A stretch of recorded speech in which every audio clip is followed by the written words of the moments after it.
Don't worry, you're gonna lead it again. I think you are go too. I'd like to call to order the City of Riviera Beach Budget Presentation Workshop, Monday, August 26, 2019, 6:05 PM. Madam Roll Call. Mayor Ronnie Felder, Chairperson Kashamba Miller Anderson, Present. Chair Pro Tem Julia Botel, Here. Councilperson Trodrick McCoy, Here. Councilperson Shirley Lanier, Here. Councilperson Douglas Lawson, Here. City Manager Jonathan Evans, Present. City Clerk Claudine Anthony is present, City Attorney Don Nguyen. Here. You may proceed. All right, now, Mayor Felder wanted me to let everyone know that he's absent tonight because he's at the housing conference with our Riviera Beach CDC. So he said he will hopefully try to watch. All right, we'll have a moment of silence followed by the Pledge of Allegiance led by Councilman Lawson.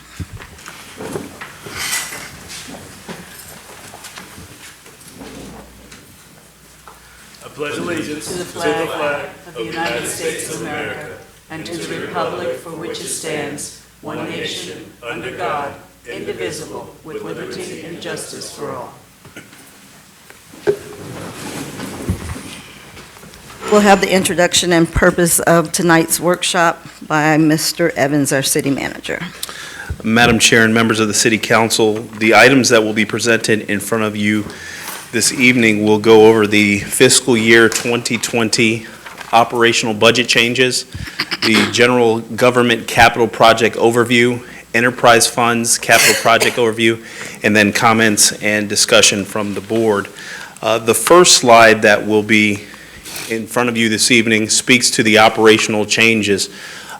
Based on the conversation that we've had with the insurance carrier as well as the broker, we were able to make some modifications to the existing plan to ultimately provide for some savings to the organization. And when I say savings, more than what we, or less than what we had anticipated in our budget. So the proposed increase that is reflected in the budget is a 6.7% increase for the city's renewal for health insurance. And there is a meeting that will follow immediately after this workshop to discuss in more specificity the changes to the existing health insurance. With the modifications, assuming that the board is in favor of moving forward in such a direction, there have been certain positions and modifications that have been included in the proposed fiscal year 2020 budget. One of the positions is a part-time detective that is consistent with the comments that the board made specifically to the recapture of stolen property, and that modification has been made.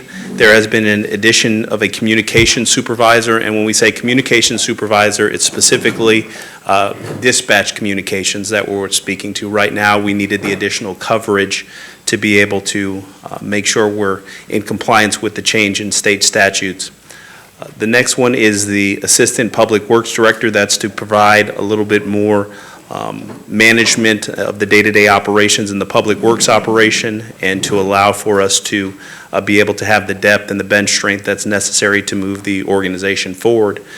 The other item is a labor attorney in the city attorney's office to assist with some of the personnel items that we have. We routinely find ourselves seeking legal guidance from the city attorney's office, and it has inundated their operation, so it is definitely a needed addition. We have one full-time position for BTR specialist, and I do have a memorandum that will speak in more specificity of the BTR modifications and how the operations is run since the inquiry that Councilman Lawson, and I will be able to provide that to you this evening.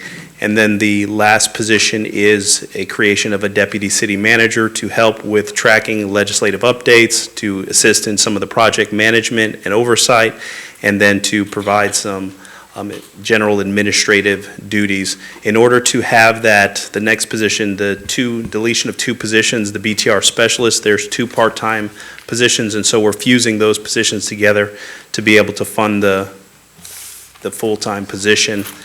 There was an addition of the $125,000 to fund ShotSpotter. That is the technology that we utilize, and currently we have been able to receive a grant from the Port of Palm Beach that offset the costs associated with that, and unfortunately, that grant is no longer available, so the operational cost had to be absorbed by the city to proceed forward accordingly.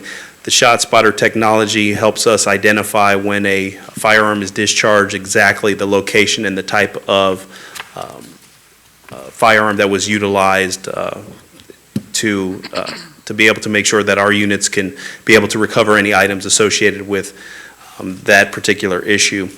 Additionally, $75,000 was added for the fire assessment fee study. When we talk about diversification of our funding stream and not knowing where the economic challenges for the organization lies in the future, we thought it was pertinent for us to begin the process to look at a alternative and ultimately take off that burden off the general fund and put in a dedicated funding stream to fulfill the provision of fire service here in the city of Riviera Beach.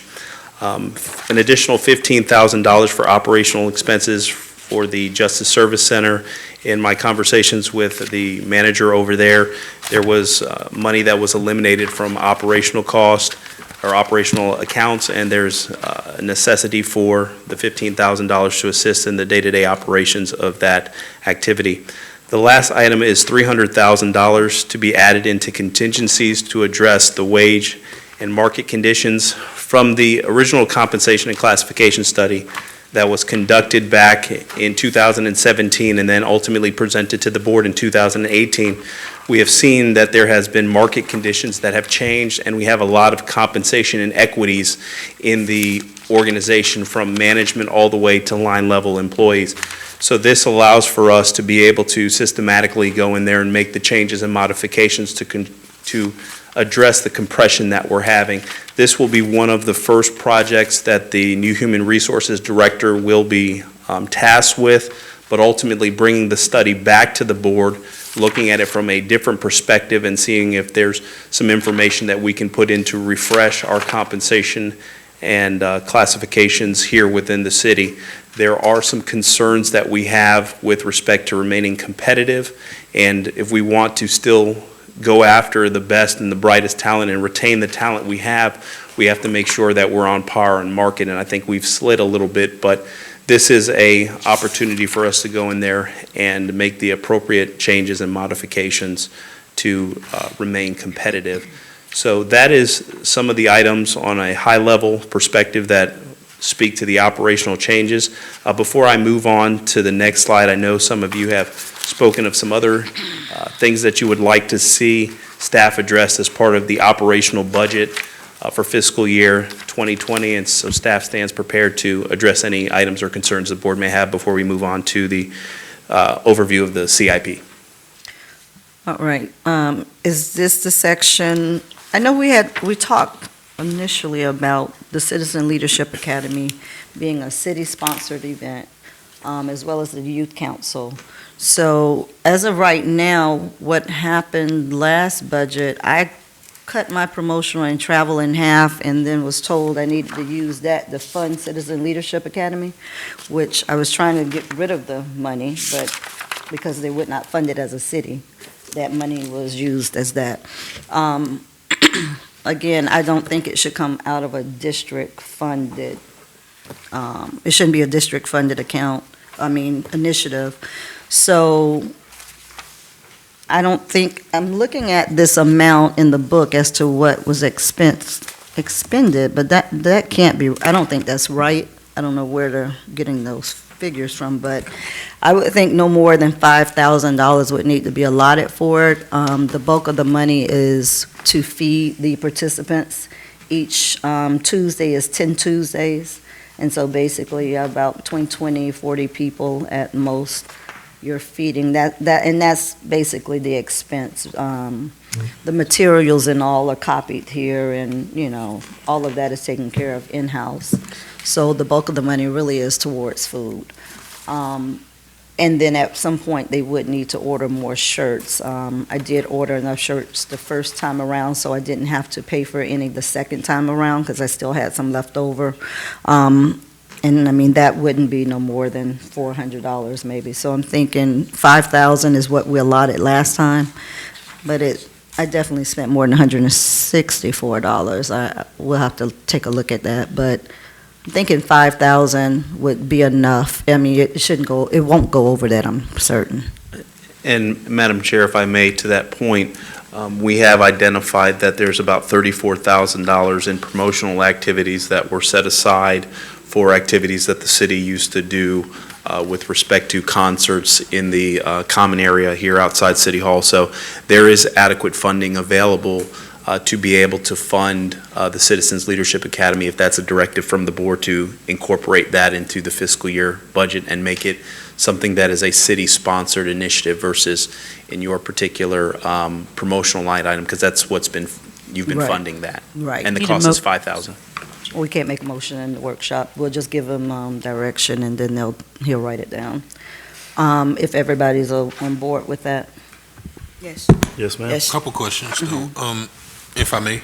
Yeah. So, this goes from being your event to now being facilitated by city staff? And basically what happens, the city staff are the ones that run it every week anyway. I mean, are the facilitators. The only thing that I really had to do was order the food, make sure the food was there, and just kind of make sure that it flowed, because there would be 2 departments that would present each night. That could be something that they're running the meeting, they're running the presentations anyway. So outside of just having to order food, there's not much more outside of that to do. And if we have, additional, it's up to the city manager. Once it becomes theirs, it's up to them as to who would need to do all of that. But everything is in place already. I mean, the foundation is laid. It's nothing that they need to create. It's just a matter of those 2 departments that would be presenting that night. That would be their night to oversee it, and then whoever the manager wants to assign to be the person to order the food and just make sure the food is there, that would be all that's needed. Madam Chair, if I may, the Assistant City Manager has communicated to me that she has run similar programs such as that in the city of West Palm, and I actually have done the same in the city of Largo. So from the city staff perspective, we're comfortable taking on the responsibility of All right, thank you. taking it forward. Follow-up. Uh-huh. So, my question,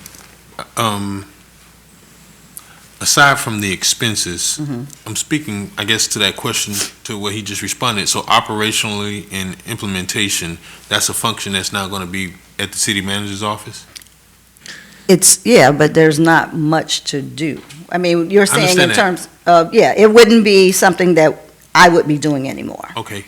So here's my next question is, so what is the measurables? And certainly make sure I'm clear so you don't take it the wrong way. I know it was a great program, but what I'm curious about is how long are we looking at doing this? Because I know you did it year 1 and then year 2, but do we have new participants every year? Because I know it's going to come a point where do we continue to fund this if we have the same participants, or? Well, the idea is to get new participants, and the idea is to grow the program each year and to have more youth involved. And so with that comes more marketing that needs to happen in order for there to, and sometimes, I'll be very honest, I just didn't have the time to do it. There were a lot of people that were interested in it. It only runs about 3 months. The whole point is to educate the community.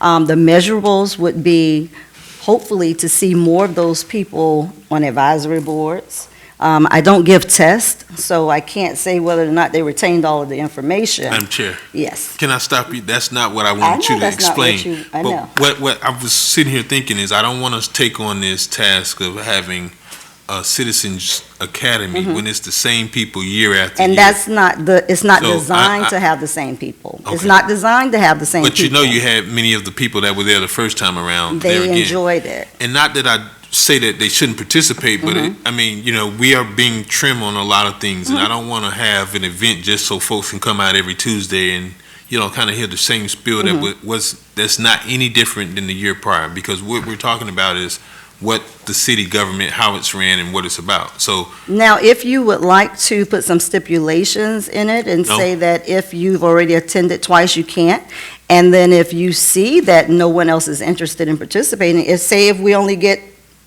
10 people, we just say, we're not going to have the program. I mean, we can put that into place.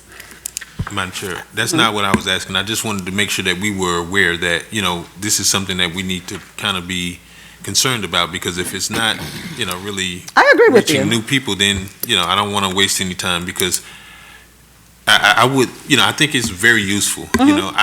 I actually participated, and then it was right in the middle of, heart Campaign. attack season. Then the following year was the middle of campaign season. So, I think it's certainly useful. I just want to make sure that this is not something that we're going to take on recurring every year, and then, it kind Well, I would say just look at it a year at a time, obviously. And so if we move forward to do it this year, hopefully we'll have better marketing.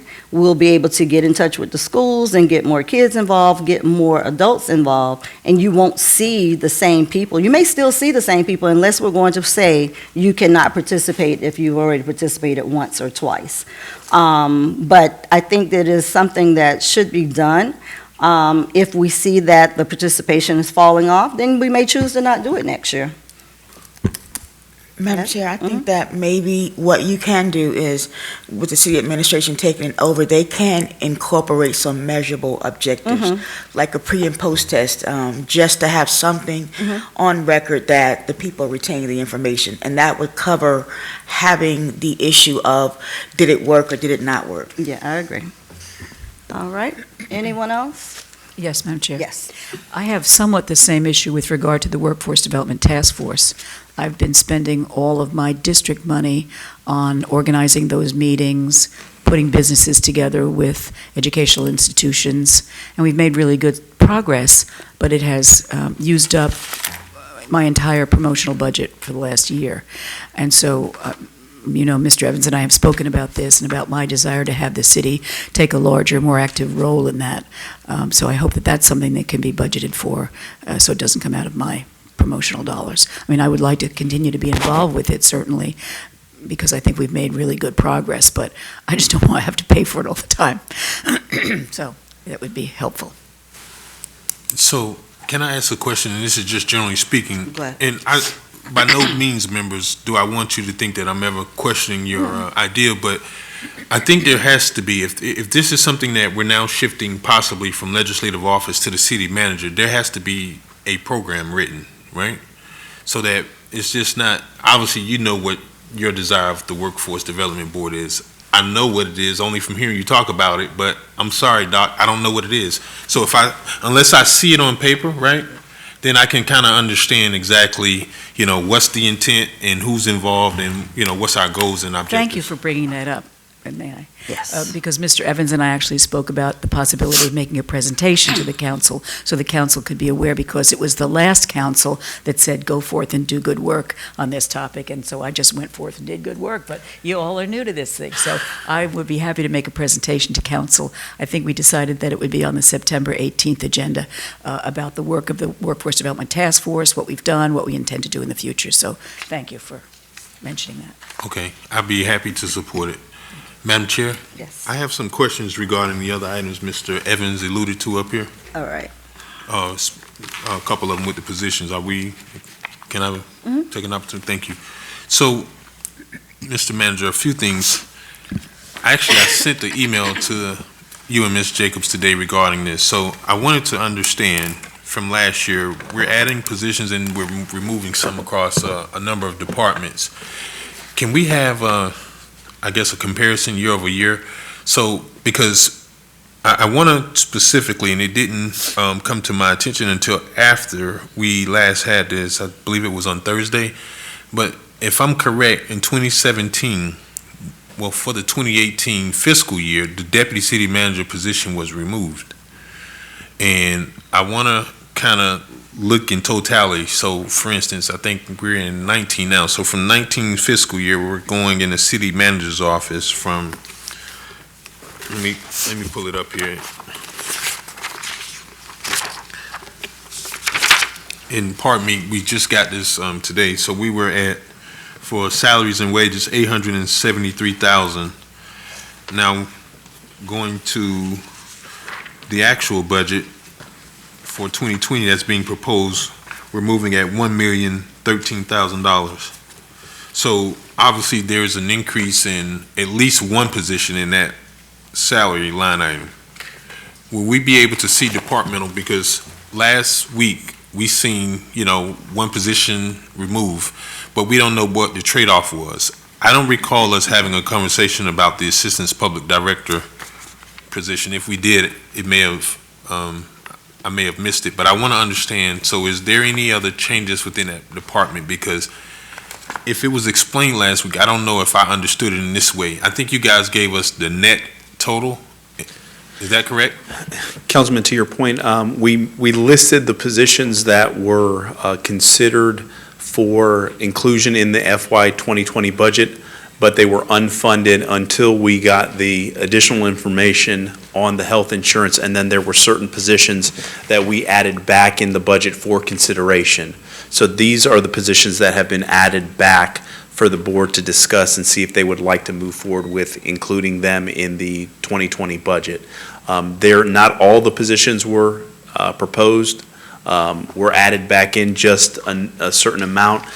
And the reason that we didn't add in all of them or most of them is that we wanted to have the additional contingency to address the wage compression and the compensation issues in the organization. So it was on the slide, but there wasn't much more specificity on the duties and responsibilities because the job description and all that would have to be crafted for a lot of these positions as they are new positions to the organization. Follow up. This, I guess this tentative budget that we have departmentalized, is this done in Tyler? Yes, sir. Okay, so as users, are we able to go into here and drill down on this budget to see what those actual positions are? We can provide you all the positions, the FTE count, the classification, the job titles, all the information that you've asked for in your earlier email. We can provide that and send that to the balance of the board, and that can be an item that we can discuss as part of your budget conversation at first reading of the budget, which is September 5th. Follow up. Go ahead. You have So- the floor. The $300,000 into contingency, this is solely for the increase in wages. So I'm sure there's other monies that's provided in contingency for the year, correct? Yes, this is just specifically to address the 325,000 in totality? No, Oh, what do you- 625. 625 in totality. So there's a continuing, well, I guess I can take that question offline, but, yeah, I just wanted to kind of see, what we were giving up in order to fund a communication supervisor. And I don't have that slide in front of me, but the slides from last week that gave the departmental breakdown, I want to know what positions, if any, were eliminated to now fund that communication supervisor position. And I guess the same with all of these, because obviously I know, there was a discussion at the last budget workshop on the operational side related to the deputy city manager position, but I wanted to make sure that, this is, deleted 2 part-time BTRs, and that trade-off was just having a full-time person? That is correct, yes, sir. Okay. Now, is that the person that's currently now working under code compliance? Because they have someone over there that I understand does BTR. I can help you out. From an operational perspective, I'll have Mr. Sherman address that. Yeah, currently we have 2 full-time positions and 2 part-time positions. We have only 1 part-time position currently filled. We have a real difficulty holding on to the part-timers. They come, they train, and they want to move on. So the thought is it actually saves us money to make that a full-time position and go with 3 people rather than 2 plus the 2 half positions. Okay. Follow up. Go ahead. What is the objective of the fire assessment fee? Now, is it solely for us to determine what, doing an assessment, what that will yield, or is it some other reason as to why we would want to do it? A little bit of both, Councilman. It will start the process for us to have an economist look at the city's budget, they will drill down specifically into fire operation and exclude the provision of service as it relates to EMS calls versus fire. Once they find out what the cost is to provide just fire suppression services, then they will develop what a formula would be or what the scientific methodology would be that would develop what the fire assessment fee would be in the event that the board wanted to proceed forward with that. They would assist in providing the necessary resolutions and ordinances that would carry forth the fire assessment fee. But there's multiple discussions and decision points that the board would have to make to go forward with such that the intent behind it is when we showed you that almost I think it was 10% of the properties in Riviera Beach are not on the tax roll for multiple reasons.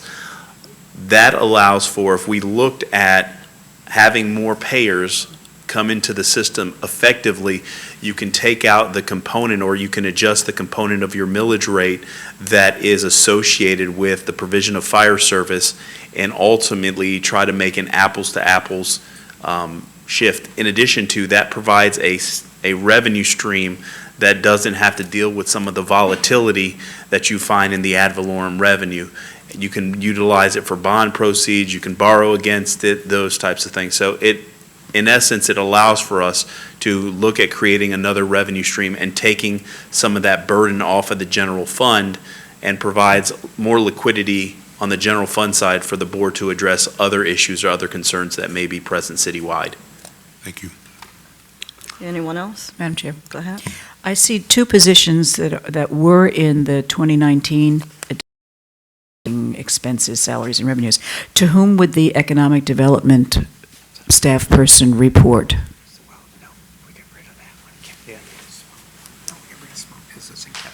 The economic development position would report directly to the city manager. And the parking? And the parking, we haven't placed that position in a permanent as well, and so there may be a responsibility of the enforcement side is on the police side, but the revenue collection and the management of the parking and the parking enterprise is on the finance side. So we're still working out some of the nuances, and that's what the study would tell us, kind of what's the best pathway forward for us to determine where the responsibilities and where the enforcement should lie, because it may be something that Person, would that person be responsible for doing a opportunity zone prospectus of sorts, and is that something that you're going to be working? process. They will be the advocate for the business community in the city manager's office and help expedite and move through some things so things do not get bottlenecked in a specific department, that the business community will have one go-to person with respect to economic development and business relations and working with some of our other partner agencies throughout the county. Great, thank you. So would that workforce fall up under that person? Yeah, I would think. Right. And this position is going to handle that responsibility. So they're going to be doing industrial, commercial, all different elements of retail development. So they will be the one spearheading all our business and economic development initiatives throughout the city, even to the point where we're doing lunch and learn series of doing business with the city, because as a multi-million-dollar corporation, municipal corporation, a lot of entities don't understand how it is to go through the procurement process and those types. And they would also look at, some of the things that Mr. McCoy has, as Councilman McCoy has mentioned, any policies that we have that are arbitrary in nature and don't make much sense, to look what our peer agencies are doing and to offer some recommendations to staff to streamline some of our business processes. All right, and I know we had conversations about when we talked with Dr. Robinson regarding the schools and then Palm Beach State and the youth council. Where does that fall into the budget, or have we decided on what we want to do, how much involvement we want to have? I'm sorry. For the youth council, where would that amount come from?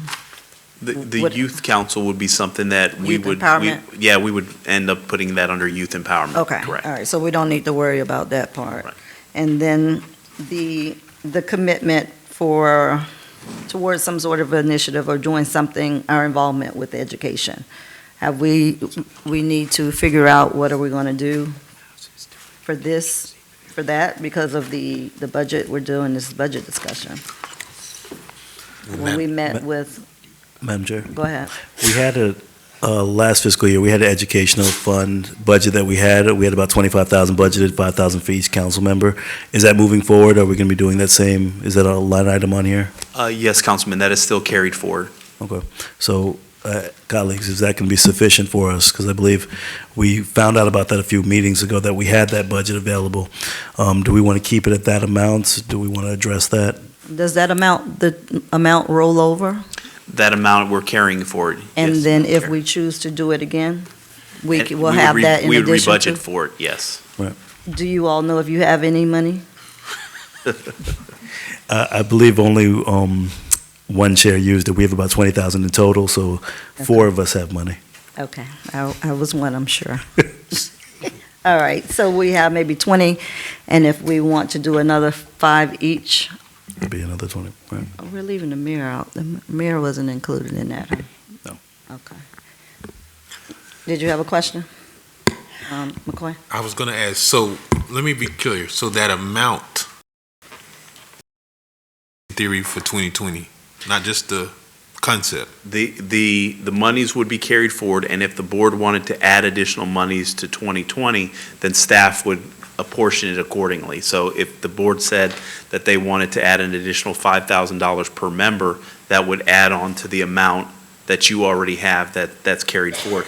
Now, the question the board has to ask itself also is, do you want to $30,000 or $40,000 annually, irrespective of what the remaining balance is from previous years? I have a question. Did you say that it carries? That's for us to determine. so, I don't care either way, but, you know, it's almost like promotional budget, it's like, almost like the promotional line item. What exactly, for the new members, what was the intent legislatively for the I don't care. educational budget? Like, what, I need to understand, what exactly would we be doing with the educational dollars, or what's allowed and what? Possess more information. I think the intent behind the monies was set aside to see the city go forward with a youth council, to move forward with activities associated with engagement of our younger generation, to provide monies for the development and training of the youth council that would go forward with that. Now, as far as a program or something that has been written out from the staff standpoint and presented to the board for consideration, there is no program. That's just in concept, from my recollection, what the thought was behind the monies. That $25,000 is now monies that the board can apportion it appropriately, how the board sees fit, for the purposes of whatever the concept the board develops concerning our involvement with our educational institutions here in the city. So really, it's a policy direction from the board, and then staff can draft up how you would like to proceed, whether it's funding specific activities in the school, or it's a grant program, or something that's targeted monies for each school or each district or what have you. That's something that the board would have to give some clarity to staff on. Madam Chair? So, well, let me just explain. So with the 25,000, it was basically for us to assist with school, going to help XYZ schools. The decision was made for each council person to do their own thing. That was just how it was decided. We're not apprised of anybody else using their money, so they kind of just used it, I guess, on their own. So that's why I'm not aware of anybody using their money. I'm just saying, so if as a board now, we want to say with that 25,000, we want to do XYZ for ABC schools or education programs in general with the money for education purposes. We have 25,000 to be used for educational purposes collectively. I think it should stay that way. Now we have, we've gotten presentations from the school district. We all have some kind of idea of how we want to proceed with education, but we are not very clear about collectively where we want to go. So I say we want to do something different. But I think for right now, given that I'm just finding out that we do have the money for it, I think we should go ahead and have it set for what it is and collectively decide what we should do with it. Currently, it's not collective, though. It's not currently collected. No, that's what I'm saying. It should be collective. The money that rolls over into the new budget, along with, if we go with the additional 25,000, if we say we want it to be collectively, it would be 45,000 collectively going forward, That's correct. Well, if that's what we want to do. so with that in mind, I think it was maybe within the last, we had so many meetings, right? But I remember the mayor saying that he wanted to adopt a school or something like that. Mhm. So I don't know what that means. Well, that came up only because that was one of the requests of Dr. Robinson saying if we would adopt. Well, with that in mind, he never was apportioned any of this from the budget. So whatever we decide, I want to make sure that there's some. Oh, yeah, he'll have some involvement. If we do it collectively, he No, would. well, if we stick with individual, I want to see that there's a allocation for him to do whatever he chooses. I agree. But I'm fine with collectively, because that initially was the intent, but it just went a different direction. And So I'm okay with collectively. I think we probably need to workshop. And we what can't, we don't have to make a decision right now. And I think that, Yeah. and of course, as you said, it should be workshop, but I think that if we're going to look at education in the city, we need to do it as a team collectively to be able to move forward. I think that having one person do this and one person do that, it really doesn't serve our interest in terms of what the city of Riviera Beach wants to present and provide for Riviera Beach schools. All right, so for the purposes of this, are we okay with just saying the 25, we'll just earmark it, and then we can have an additional meeting later on down the line and discuss that, how we want that to look, so that we can move on? Well, Yes. I would say 30, because 30. in the event that we do decide that we're going to do it individually, Okay, right? you want At to do 30? least allow the mayor to have an allocation. That's fine. Or this year's I used, and can I use last year's? Because I didn't Add use it one. last year. I've already asked that it be allocated. Council in their respective districts. Now, if the board wanted to say, fresh start, October 1, it's $30,000 in its entirety, then, and I think honestly, I think it's a great opportunity for the board to partner up with the local educational institutions and go for an All-American City, and then ultimately present, and the city can be successful in obtaining an All-American Cities designation, which is pretty challenging and takes a little bit of time, but these are the types of programs that you see end up becoming a fresh allotment that starts October 1 at 30 or 35,000, whatever the board's pleasure is. Okay. So 30, you said 30, right? Yeah. The new, With a member of the executive team, it becomes a situation in theory, and I really thought about this after our educational workshop with Dr. Robinson. You have the tax watch people in here on our case. It's like we are now double taxing the citizens of Riviera Beach, right? I hear what you're So saying. I don't want to necessarily augment or supplement something that should already be done on the school board side. So if there is something unique like the Florida Fishing Academy that is not really targeted by our public school system, I would certainly like to see that we can support it in that way, as opposed for us to. Now, Is there any other questions on the operational slide that we've put some notations that there would be $30,000 that would be appropriated in the fiscal year 2020 budget for the education fund. The Citizen Leadership Academy will be funded at 5,000. Workforce Development Task Force, that will be a responsibility that would be absorbed by the city administration. Youth Empowerment will manage the youth council.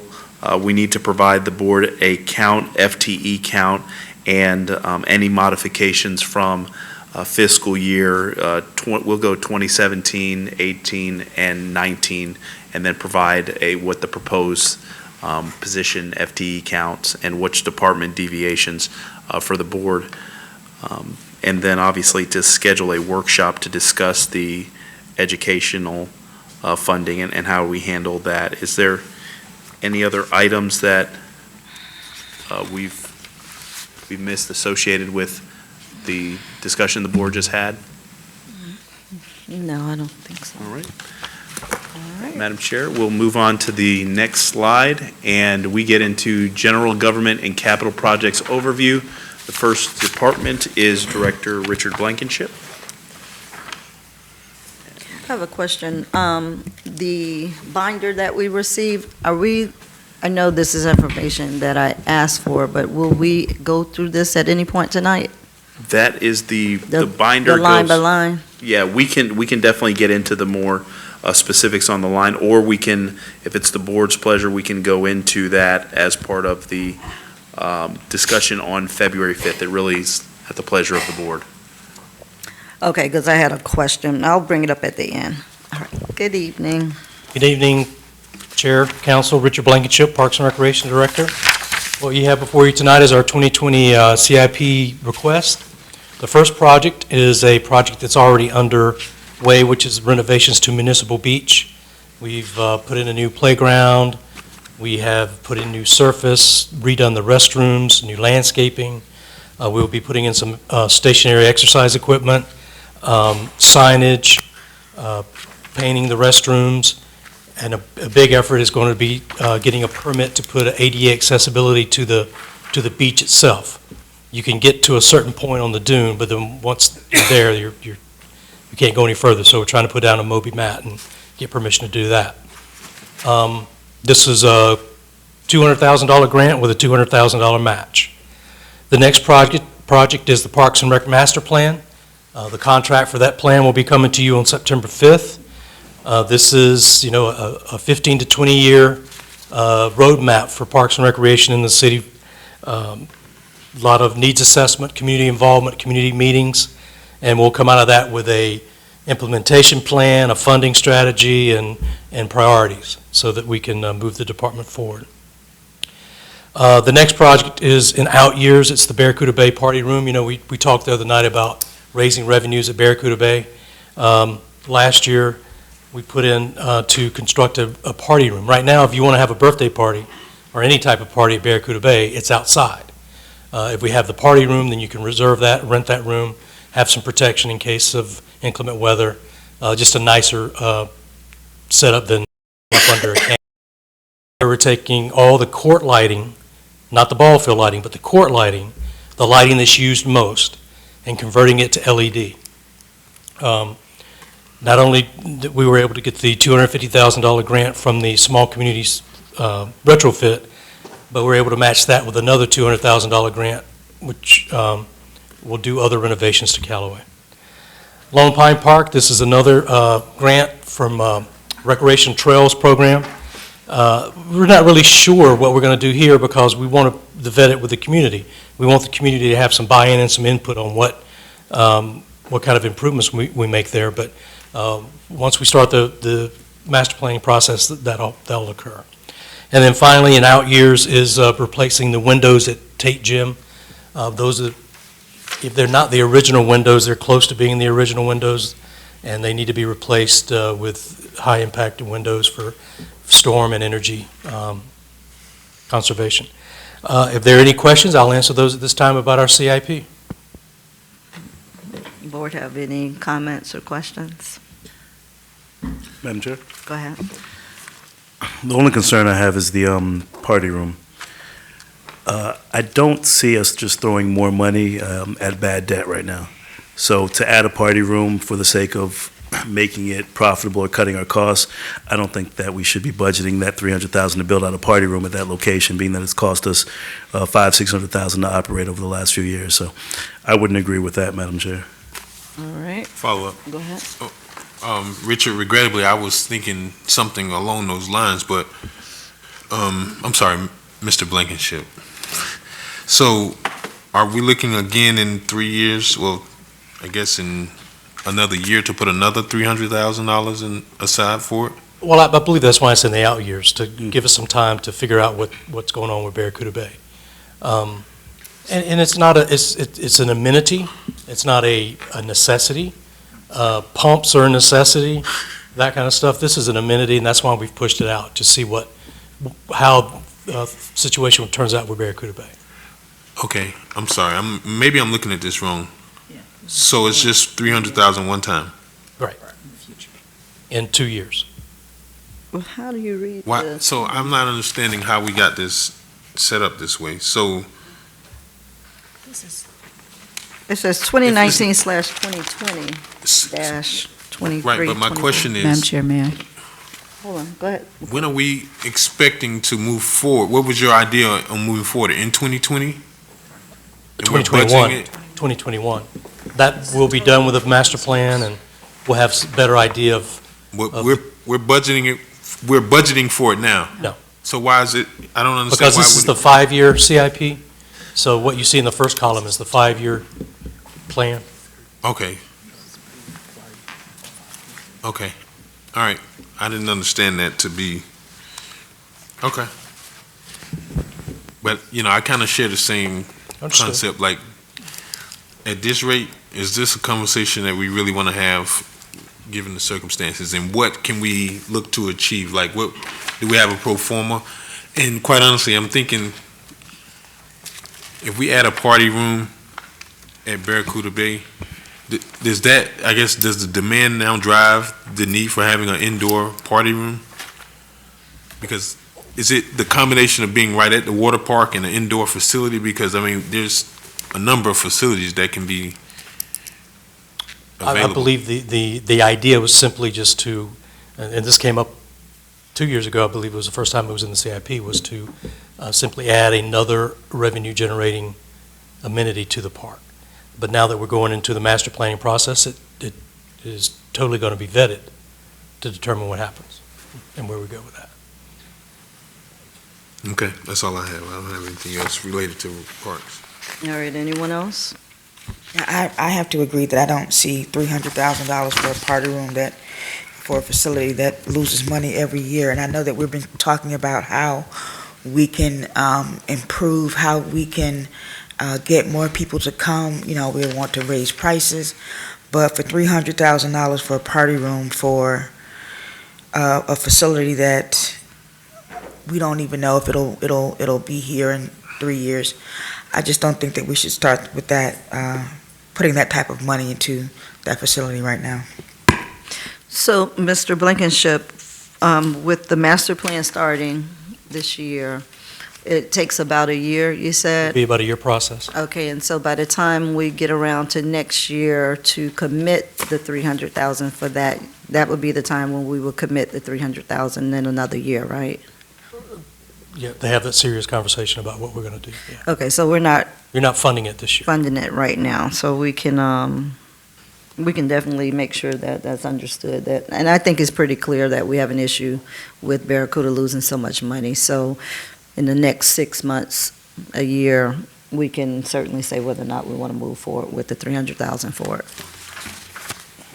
And Madam Chair, if I may, It's going out. Oh, okay.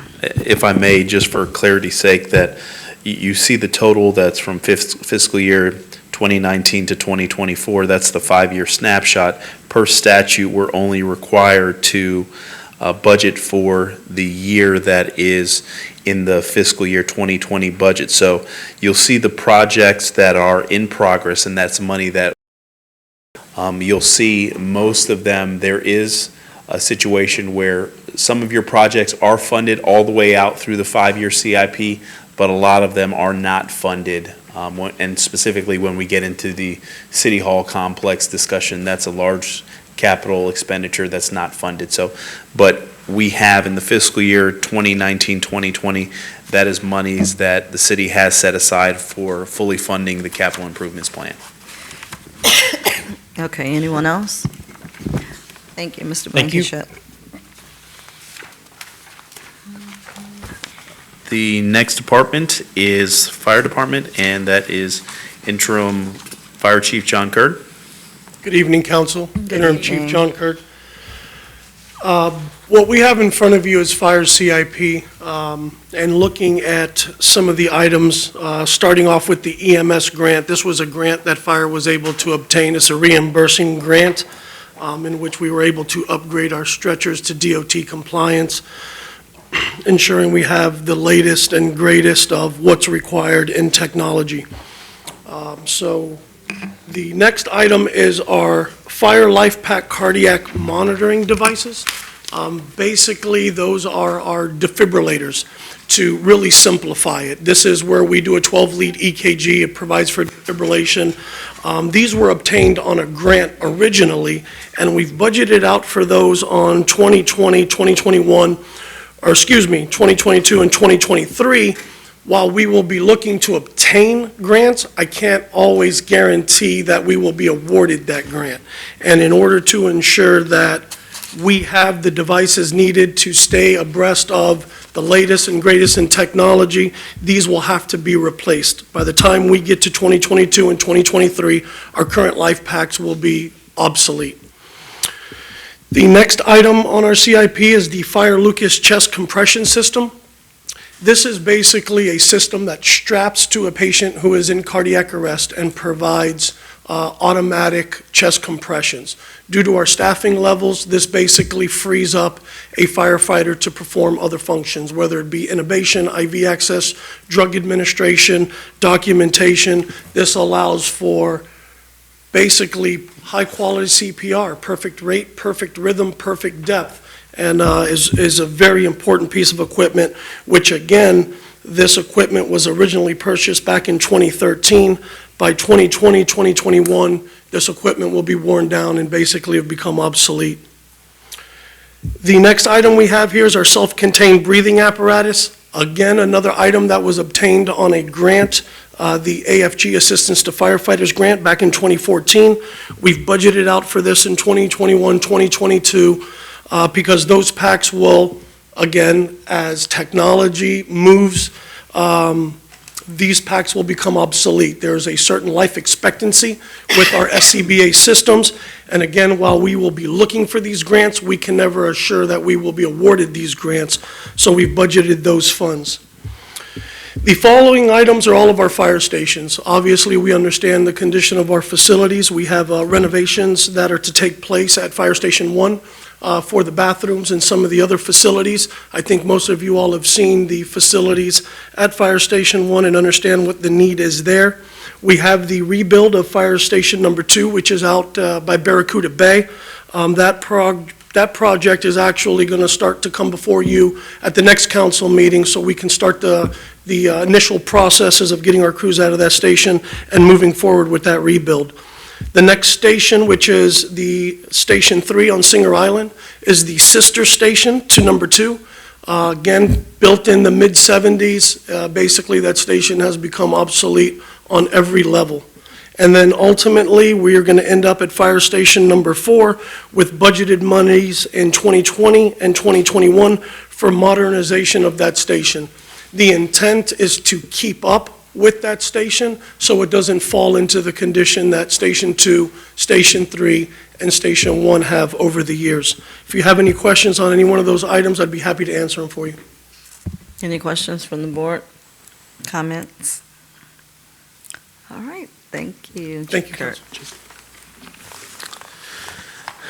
Madam Chair, the next department that will be presenting their capital improvements plan is the Police Department, led by Interim Police Chief Mr. Spencer Rozier.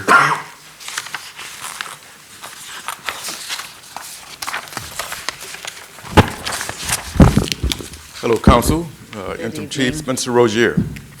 How you doing? Good. Okay, the first item we have up is the police body cameras, and we implemented these the last couple of years. They have been very beneficial to the police department. It has helped to reduce the number of complaints that we received, and in the cases that we have received complaints, it has allowed us to investigate those incidents and bring them to a successful resolution on those. The next item is the police technology enhancements, and that's money that's been budgeted out to continuously enhance our technology that we have deployed, which has been greatly beneficial to our investigations And it includes such technology as our license plate readers and our security cameras, both stationary and our mobile security cameras. Any questions? Any questions from the board? Madam Chair, Go ahead. question of the manager. So if negotiations go through and we get to a place where we're gonna move the police unit to the location that was brought up at the last meeting, how do we fund that? Where's that coming from? We would have some opportunities that, as part of the relocation or the project that would initiate the new public safety facility, certain monies can be set aside. As far as the specificity as to how the lease payment or where the monies would come from, I would have to defer to the finance director concerning, the monies that we would utilize exclusively for if we had to do any build out, or if there would be a lease payment, where that would come from.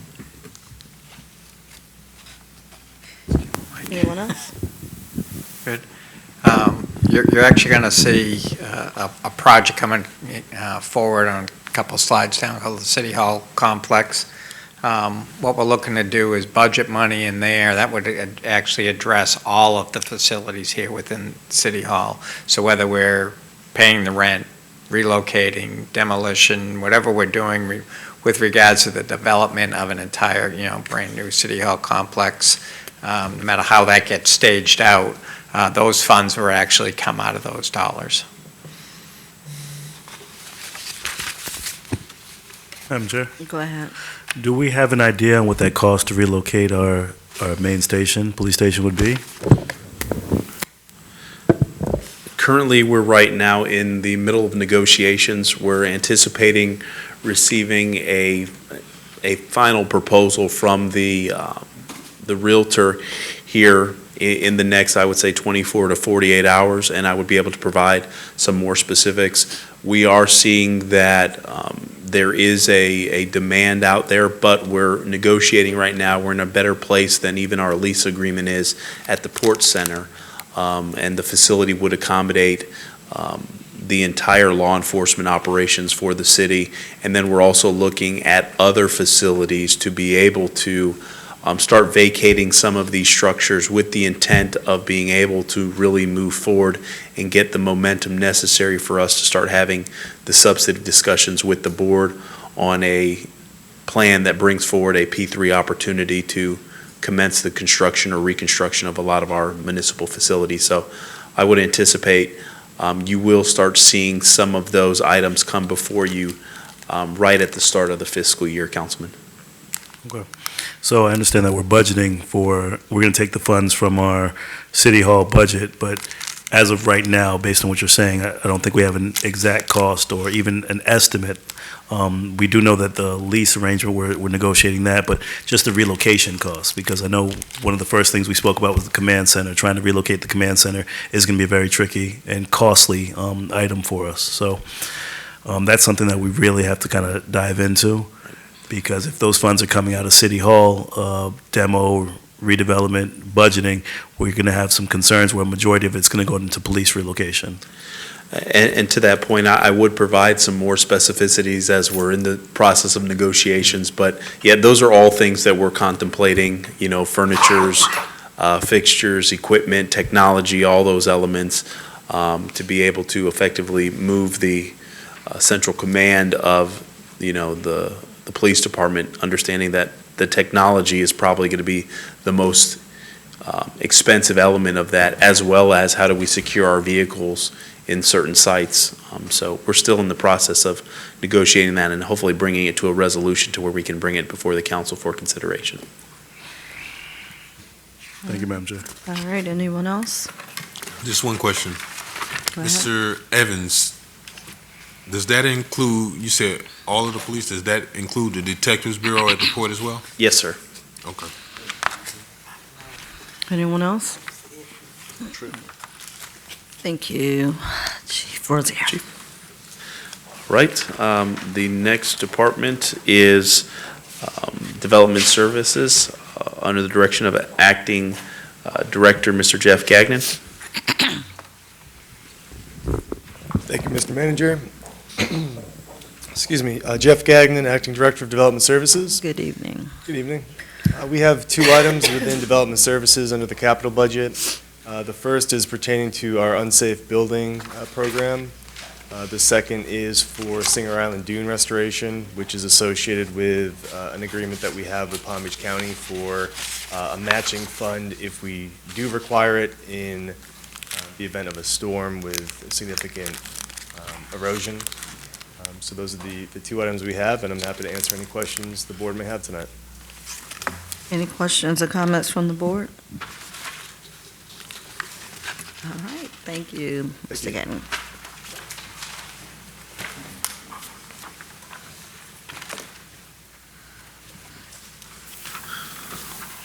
The next department we'll be presenting is the Information Technology Department, and we have Interim Director, Mr. Tony Parzielli. I was going to try, but. One day. I will. Good evening, Tony Parzielli, Good evening. Information Technology. There are two items on the capital for Information Technology. One is the Information Technology Master Plan, which has been on the capital for several years, which the organization uses to update applications and technology. And then the second one is the remaining balance on the cyber recovery that the board approved earlier this year, I should say. Happy with any questions? Yes. Go ahead. Tell me what this Infotech Master Plan, it's a big number, I just want to give me some information. Would you like to I was going to ask the same thing. I know there's quite a bit of stuff. Mr. Parziali is a little handicapped on that since he hasn't been in. Back in 2015, the city actually undertook, we hired a consultant to come in and develop an IT master plan for us. So starting back in fiscal 16, we had a list of, it was over 90 items that the plan identified that we needed to upgrade. Some of it was technology, some of it was software, but it dealt with a number of areas top to bottom in the IT.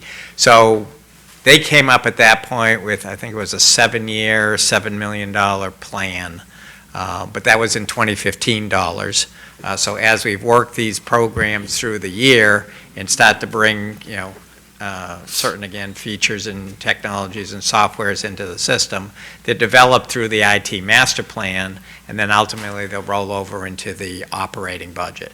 So if you think of something like Kronos, that was, the timekeeping system that was identified that we needed a timekeeping system. So we developed that plan through the IT master plan, purchase the software, purchase the clocks, all of those types of things. And then the operating costs now are paid for through the operating budget.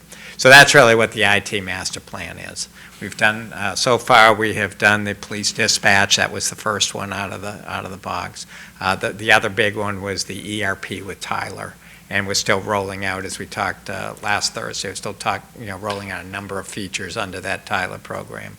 And then all of the hardware and foundational equipment that IT has been purchasing and installing, servers and routers and, firewalls and those types of issues. All right. Anyone else?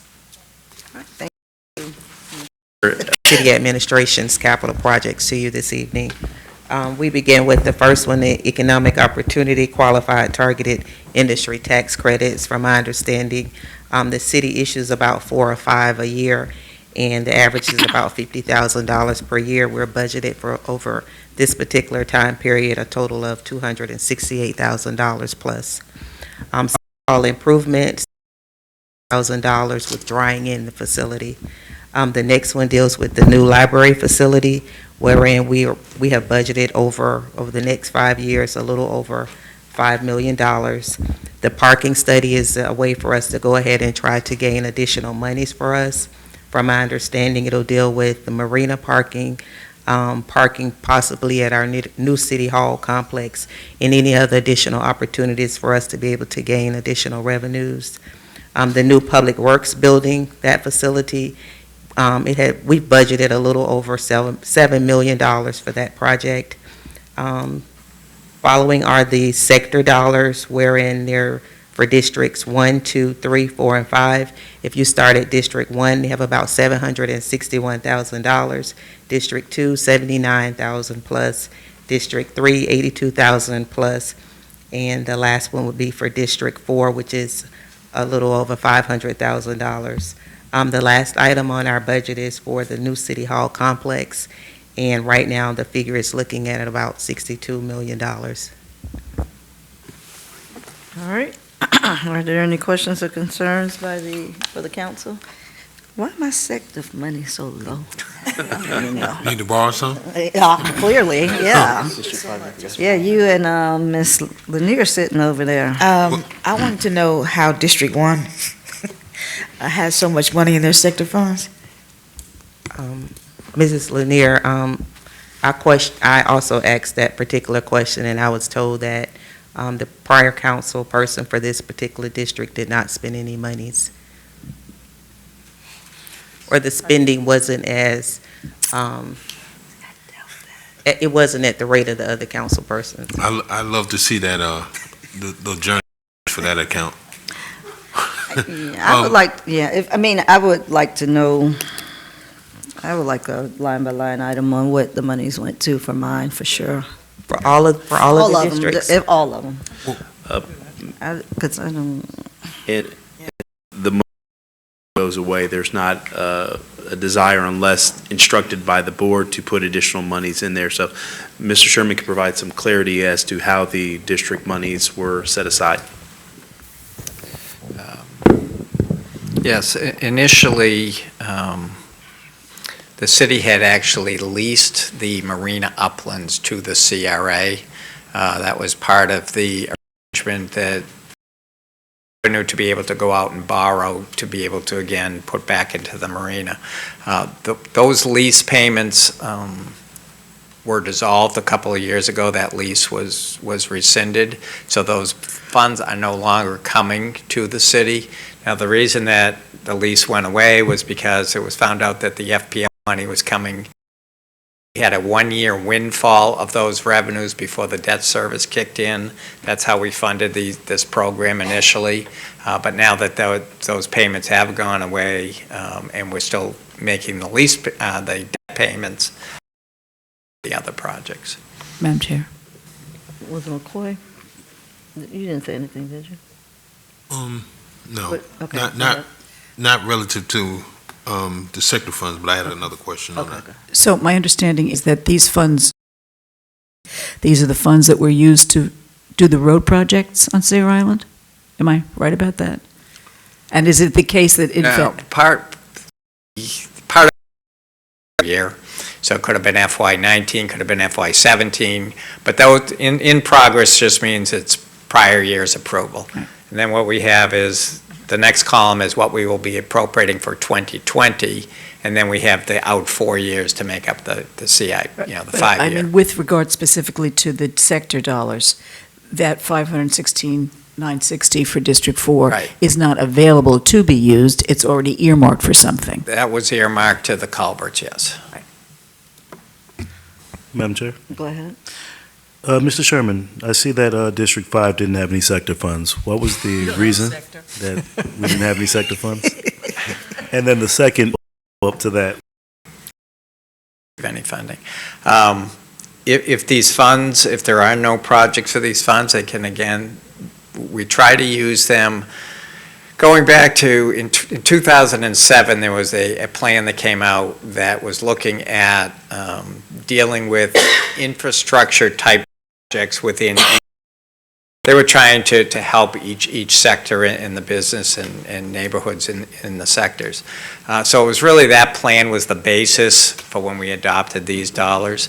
So again, they're intended more for capital, certainly aren't operating funds, but some of it went to a capital project in their district.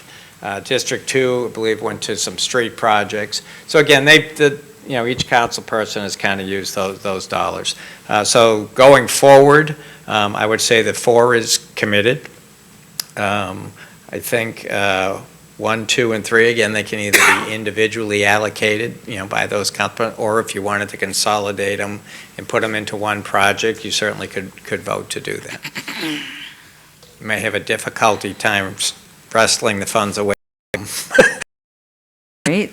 So as of right now, Mr. Sherman, the funds have not been allocated for 1, 2, and 3.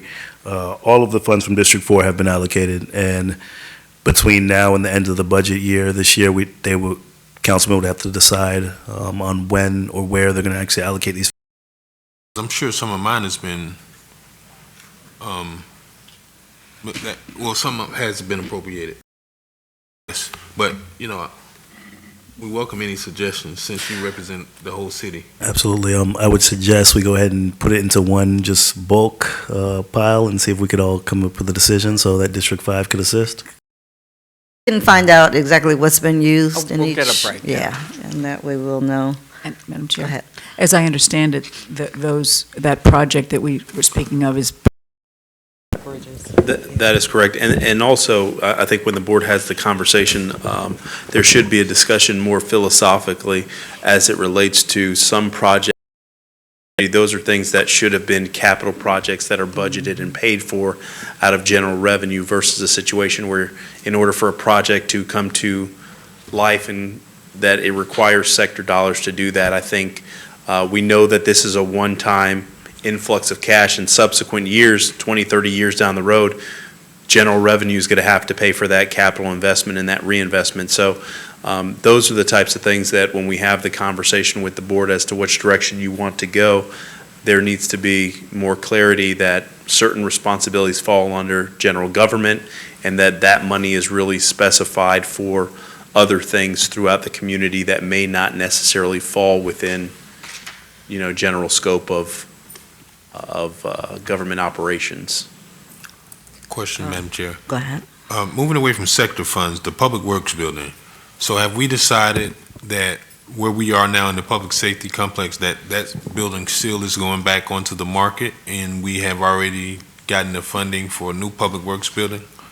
The Public Works facility, its reconstruction, we've had some discussions internally and wanted to have some more conversations with the board about what do we do with that operations, because we looked at the opportunity to effectively see if we can secure a property where it can maybe accommodate both Public Works and the utility district operation, but we have Homeland Security concerns that may pose a challenge as well as a restricted site.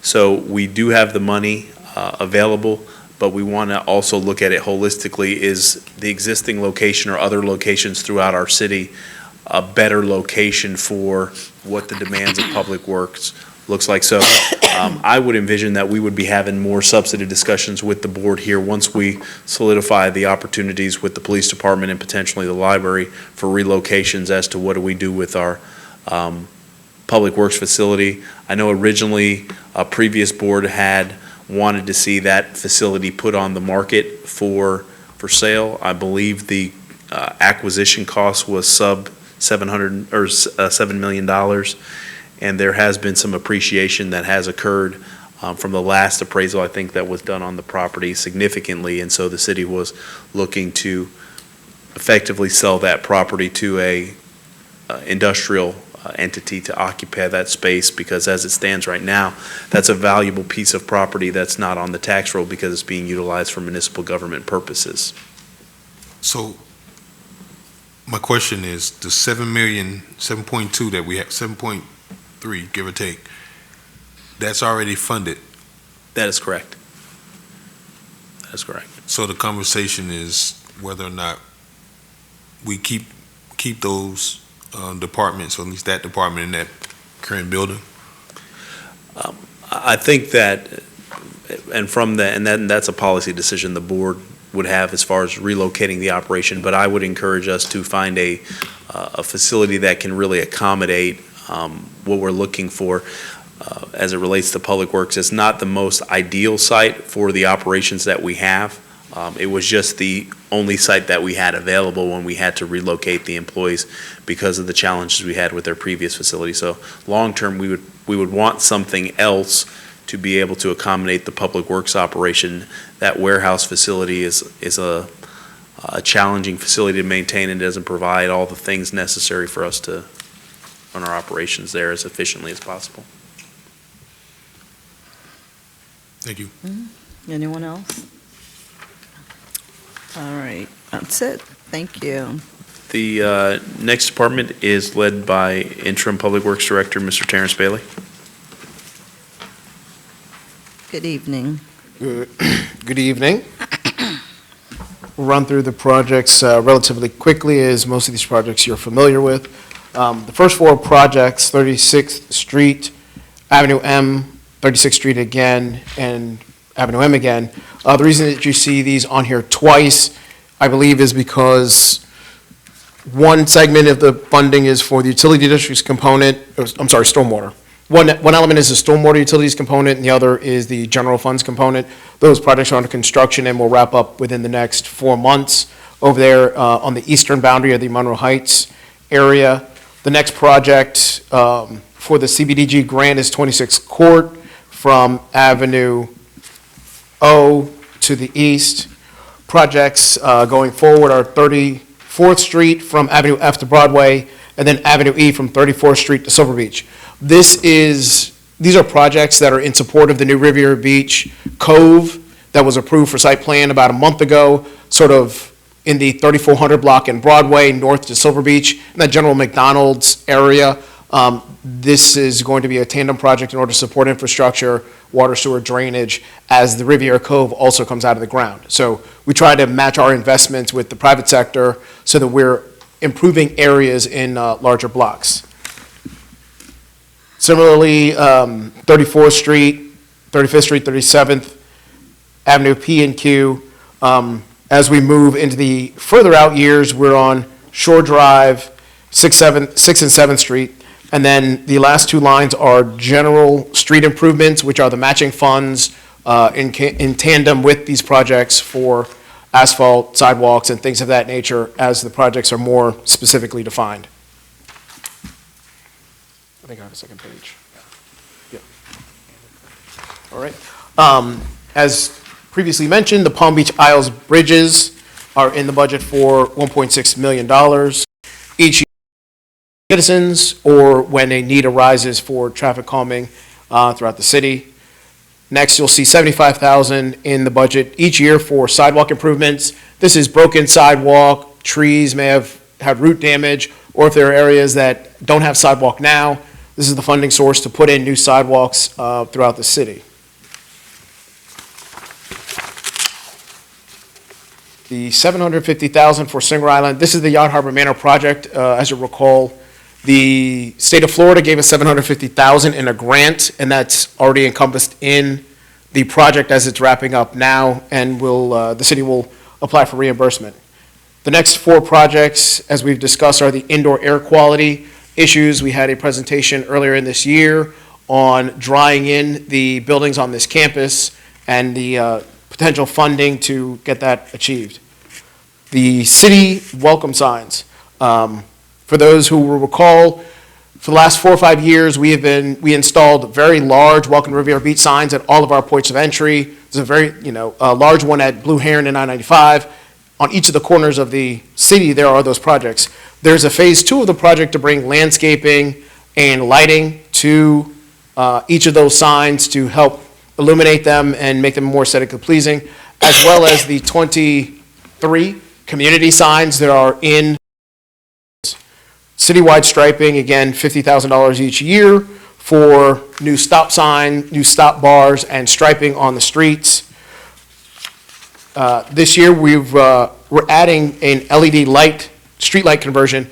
Most of the street lights in the city, the decorative ones, are older, and we're looking to slowly convert them to LED for more reliability and to bring us into the new technology. The second to last item, the bus stops and benches. As you'll recall, Palm Tran approached the city when we were discussing the Stony Brook bus stop. They're asking each community to put some funds aside to have bus stops throughout the city at their major stops and locations. We've put in $50,000 a year to partner with Palm Tran in order to put bus stops so that our residents, when they're using Palm Tran, will be able to be out of the elements as they access mass transit. And the last line is a restroom at the fuel island. As you know, the Avenue L site, the old Public Works building, has the city's fuel island. without the building being on the property, for those who stop there to fuel up, there's no restroom and no facilities, and we need to reestablish them now that the building has been demolished. And that is in the out years for that. And with that, I'll answer any questions the board may have. Any questions or comments? Madam Chair, Go ahead.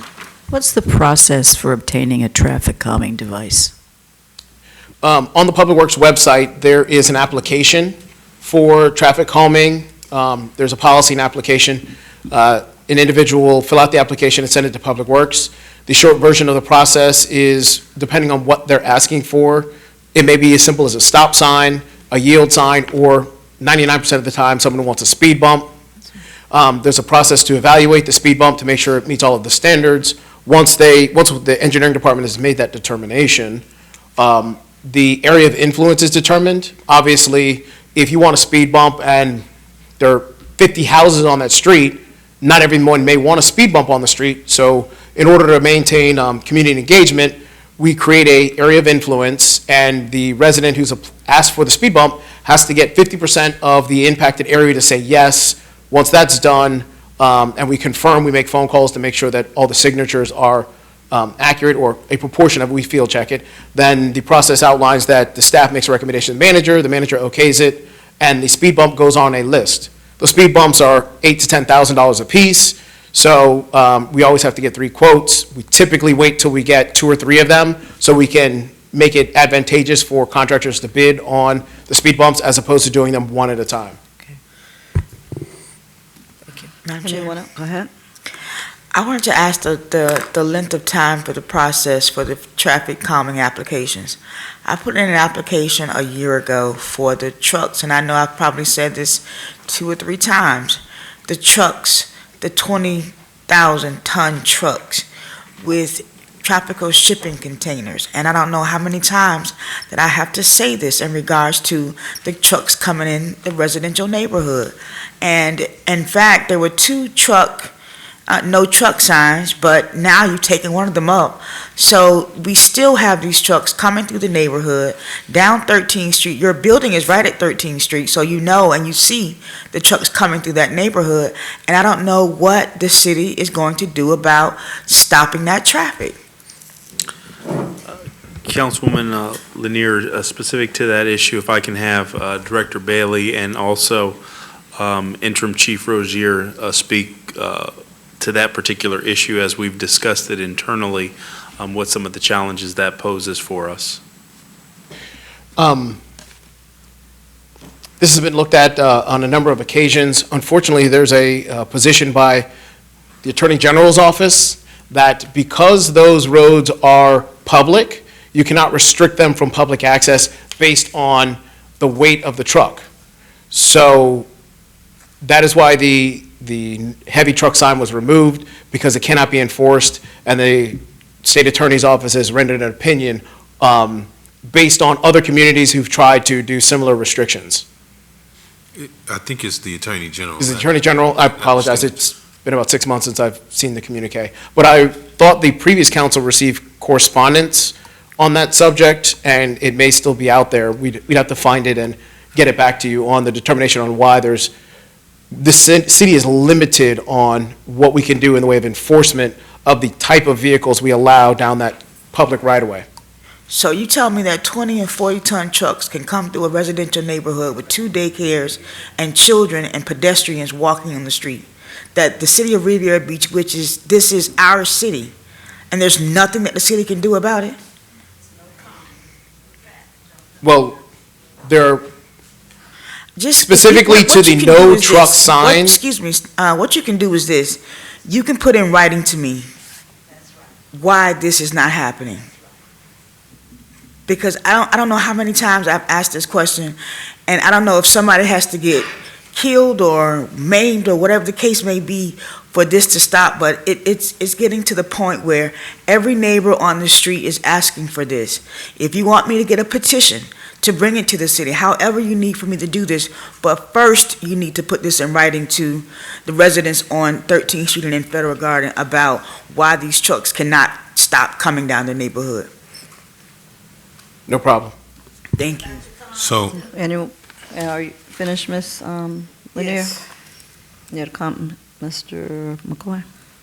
Yes, Madam Chair. I actually asked that question, I think, first couple weeks in 13th Street. I believe it was the 1500 block of 13th Street. My question is, and I asked this of you, Mr. Bailey, specifically the intersection at R Avenue and 13th Street. It's like a little, I don't know if you call it a bridge, but it's a drive over where the canal is. There's a culvert there for the canal. Okay, so structurally, right, and this is the, I guess, the avenue that I was pursuing.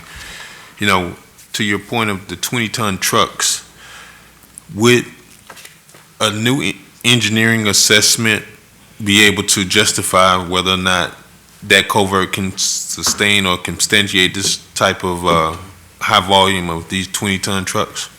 Mr. Bailey? I think within about approximately 12 months ago, that question came up, and we had an engineering firm provide an analysis, and they determined that based on the depth of the top of the pipe and the construction of 13th Street, please understand that road was, I think, reconstructed in 2009 or 8.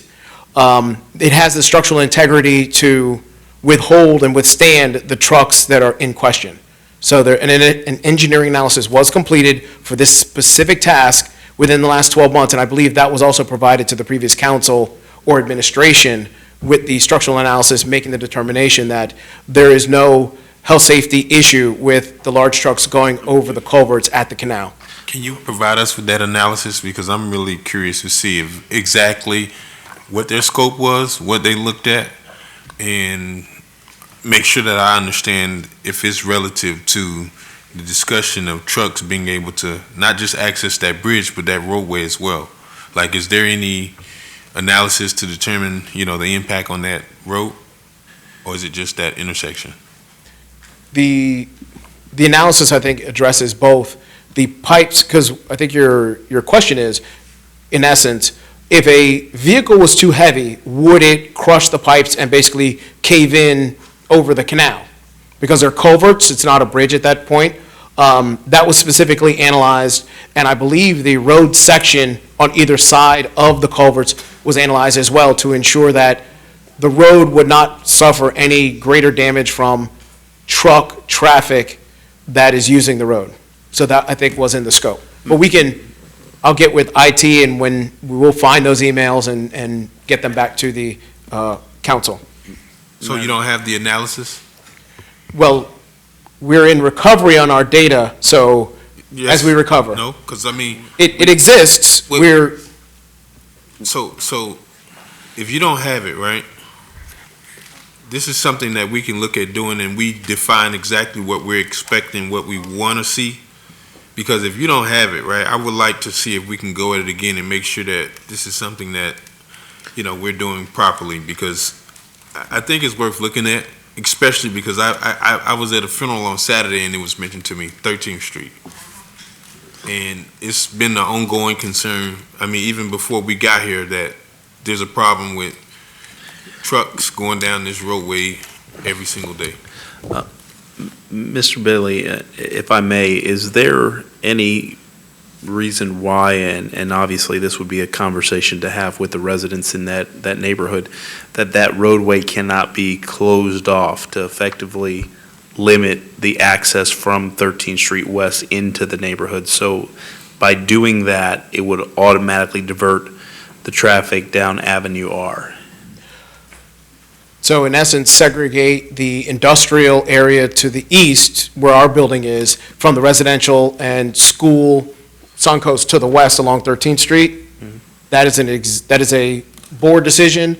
Obviously, a change of that nature to the roadways composition would need to go to P&Z, because that is a significant change.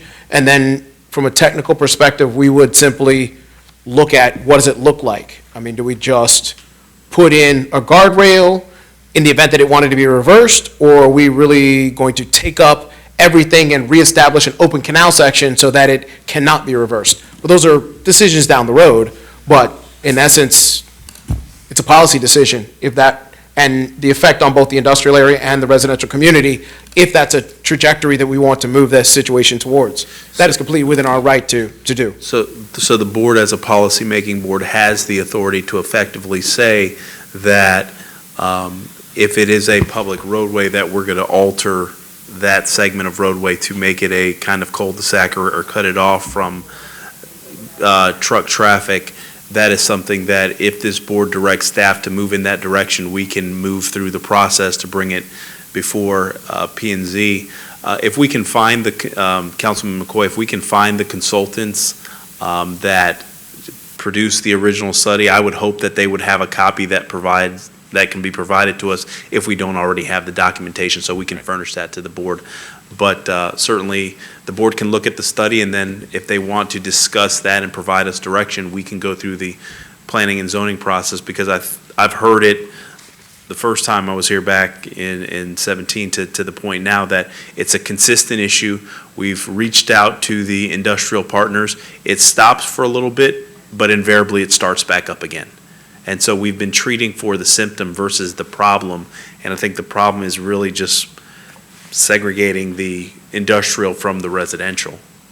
So let's just, I guess in theory, think about this. There were signs there at some point, right? So some administration or some public works department thought or saw fit that it was appropriate to put it there. And I'm just curious as to how we've now went away from that, right? I understand what you're saying, but apparently it was a concern many moons ago.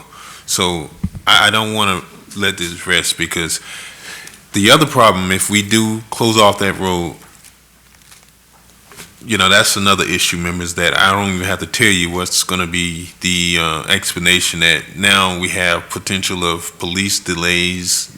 I mean, that's what we're going to hear. So I certainly want to make sure we try the least intrusive way first, as opposed to floating the idea of closing the street. I would like to see if that analysis that you spoke of is something that we can really say within the scope and we can hang our hats on. Because if not, then we need to look other options. And certainly you can make it, there's some other options to make it one way in or one way out, or those types of things to deviate, to curb the behavior, because short of taking a drastic measure, I think we have a challenge, because the challenge that we had is the signs were unenforceable. We reached out to law enforcement and said, here's the challenge, here's the issue, and we cannot stop anyone or cite anyone because we can't stop the access of a public road based on, the size or the weight or the width of the truck, unless we have some documentation that says structurally, the roadway network can't withhold that. But we can provide that report and then get further clarity from the board as to what direction you wish to proceed, and then follow the appropriate steps. Madam Chair? Yes. Would a traffic calming device be an option for that road to deviate trucks from coming, possibly a speed bump? 13th Street has 2 speed bumps already, 13 has 2 already. so it No.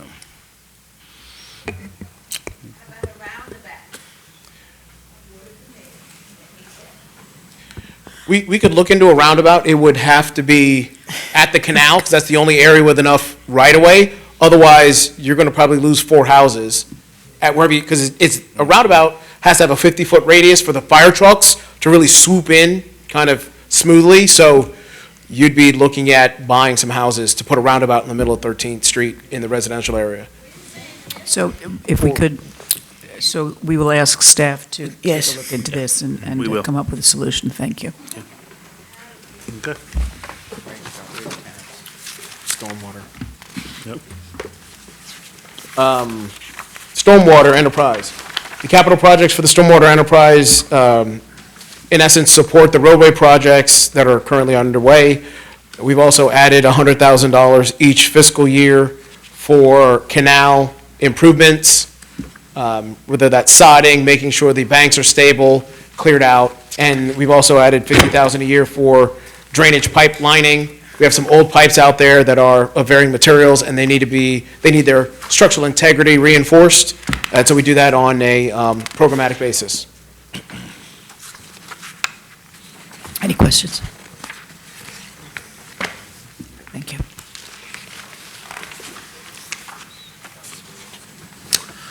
Right, the next department that we'll be presenting is the Utility Special District, and that's led by Interim Director, Mr. Leighton Walker.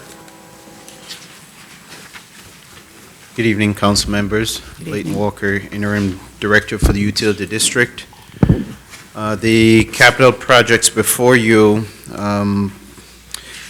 before I get into the projects, I'd just like to say that many of them have been developed from our master plan that was developed in 2012. And so that master plan recommended a lot of long-term permanent improvements that were to be made to the current water treatment plant. However, that master plan needs to be updated to reflect the current reality that we're embarking on or thinking about embarking on a new water treatment plant technology. And so many of these projects, while we're still going to make improvements to the plant to meet regulatory and safety requirements and water quality requirements, we're trying to do so in a way that will allow us to allocate some of those dollars and retool them or repurpose them toward this new water plant technology. So I'll be mentioning that as we go through some of the projects. The first three projects, the Garden Road Improvement, Haverhill Road, and Silver Beach Road projects, these are joint partnership agreement projects with the county, Palm Beach County, and essentially they are doing improvements to their roadways, and we have utilities in those roadways, so we partner with them to upgrade our utilities and save some cost while they're undertaking the work. The aerial rehabilitation project is we're doing two major aerial rehabilitations of our force mains that cross waterways. One of them is the C-17 canal. That one, you may recall, had a leak over the C-17 canal about a year ago. The design is almost complete, and we anticipate in the next couple months to bring a recommendation for someone to perform the actual construction of that force main. We're going to go subaqueous with that. Same thing with the M Canal, which is our largest force main that takes all our wastewater to the ECR, the treatment plant in West Palm Beach. The design is almost complete too, and we anticipate bringing something before you for approval. So those dollars, those projects are really going to take shape really soon. Madam Chair, can I jump in, Mr. Walker? Yes, sir. Madam Chair. So before you go too far, I want to ask this question, Mr. Manager. So the first three projects, how do we recoup these capital dollars? Are they included in, is there a surtax or something additional that we charge these communities that's outside of the municipal limits that we provide water service for that goes to funding these capital improvement for our, I guess, our non-residential or non-city boundary customers? There is a 25% surcharge on water and sewer, and they pay a different rate than the residents of Riviera Beach. So that's solely for the, I guess, the improvements and infrastructure for the utilities in and around theirs, or can that money be put into, I guess, diverted back to the general utility district revenue fund, or is there something separate? It's my understanding, and Mr. Sherman, correct me if I'm wrong, that the money can be pooled and utilized for anything that benefits the system. So whether it's something that is utilized in the city of Riviera Beach, if we pool that money for debt services to make improvements to the water treatment process, there's no prohibition that prohibits us from utilizing the money that we collect from our utility partners to say it has to go for the exclusive use of that particular community or entity. So we can utilize it for anything that benefits the system and the ratepayers. Okay.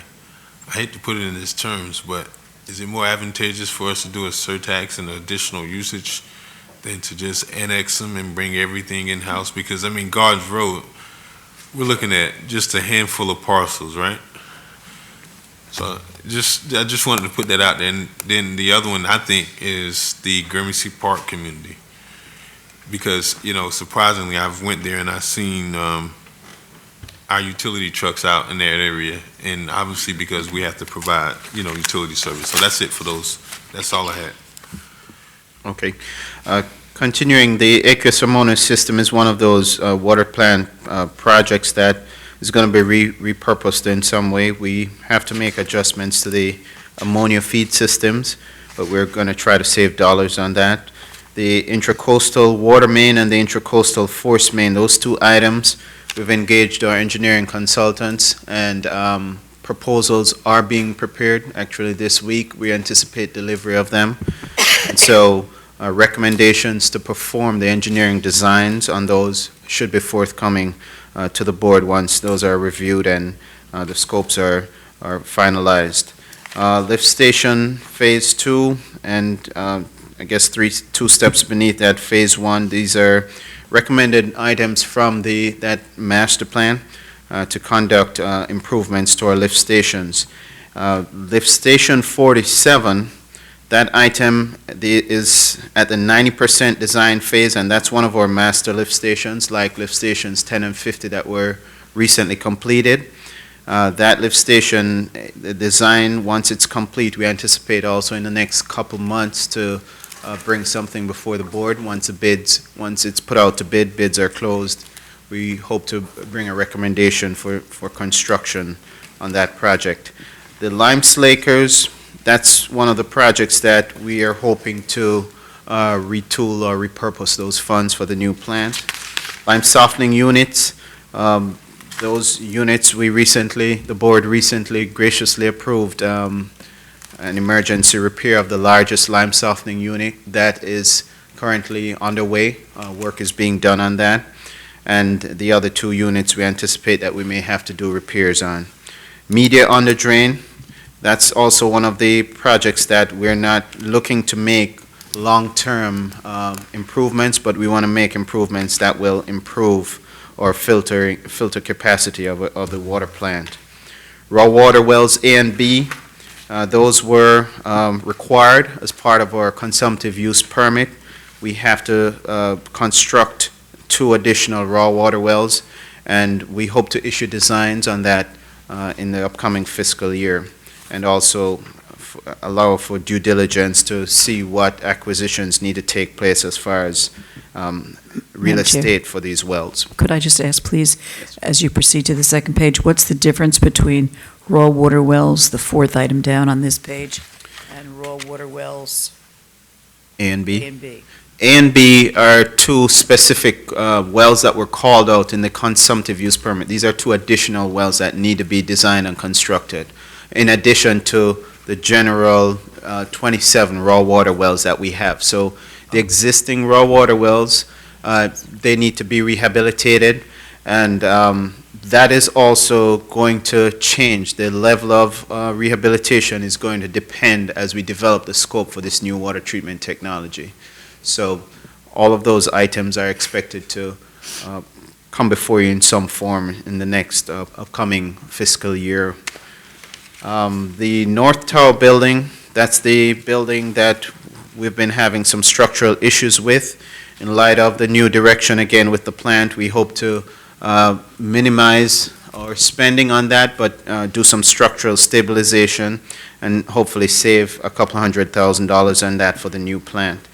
The underground on-call contractor, that is a contractor that we utilize every year for massive emergency situations where our staff doesn't have the equipment, the crews to respond. They augment us in that regard.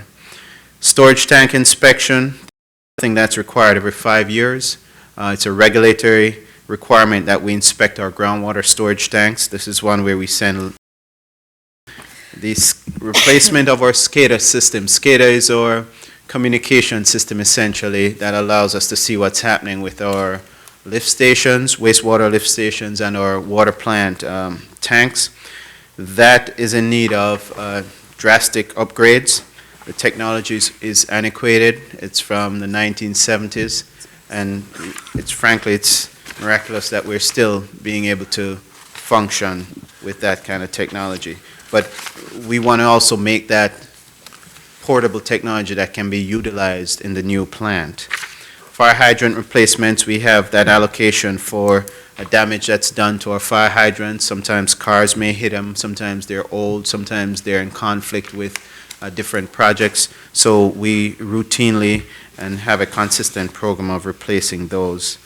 Sanitary sewer relining, it's a similar type thing. It's designed to really protect our infrastructure instead of being invasive with replacing sewer mains. Some of them are in good enough condition. Though they're old, we can put a liner in there and cure it in place, and it is as good as a new pipe. So that's a technology that we've been utilizing and saving a lot of dollars, and it gives us good life.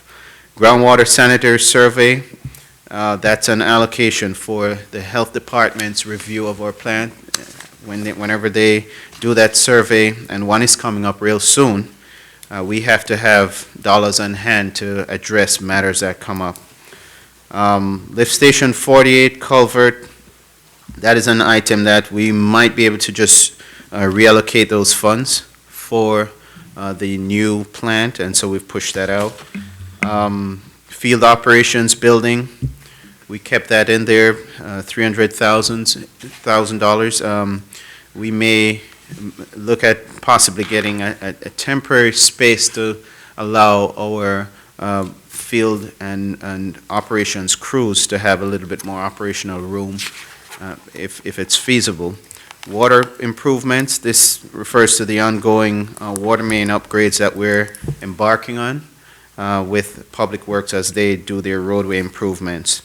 The Palm Beach Shores water main, that design is almost complete too. Just spoke with the engineer on that today, and we are also hoping to bring something before the board to move with construction. High service water pumps, those are critical pumps, the heart of our water distribution system. And so the health department is keenly interested in making sure that we have reliability and resiliency there. So we hope to probably save some dollars on that too and reutilize it for the new plan. The water meters project is in swing, and that project is probably at about the 70% phase. The air stripper pump driver, that's an improvement to our air strippers that remove degasifier our water at the plant. The booster pumps at Avenue U and C on the next sheet, those were recently brought before the board. Those were brought as emergency items, as we know, and those projects are moving well along. The pumps are being manufactured, and a lot of other improvements are being made around those sites so that our groundwater storage facilities are in good functional capacity. The unidirectional flushing, we met with them, the contractor's recommendations brought before the board some months ago. It was approved.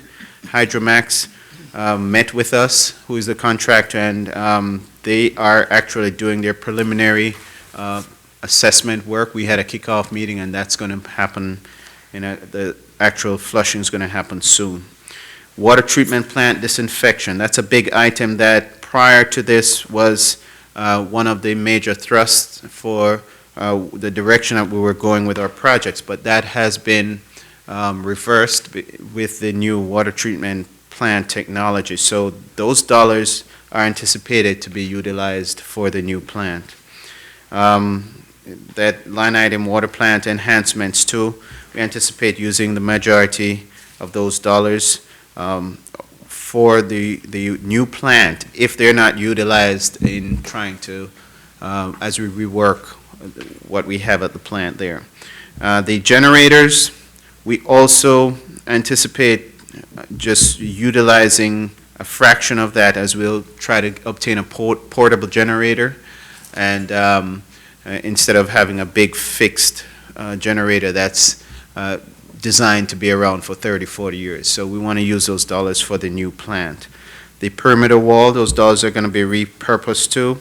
Building expansion, the admin building, we're not going to pour a lot of capital into that building because we'll be having a new administrative building with the new plant.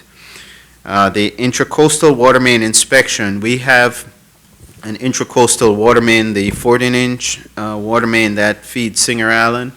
That was last inspected in the 1980s, and it is well due for an inspection. So that's going to require a dive team going and inspecting every inch of that pipe as it goes across.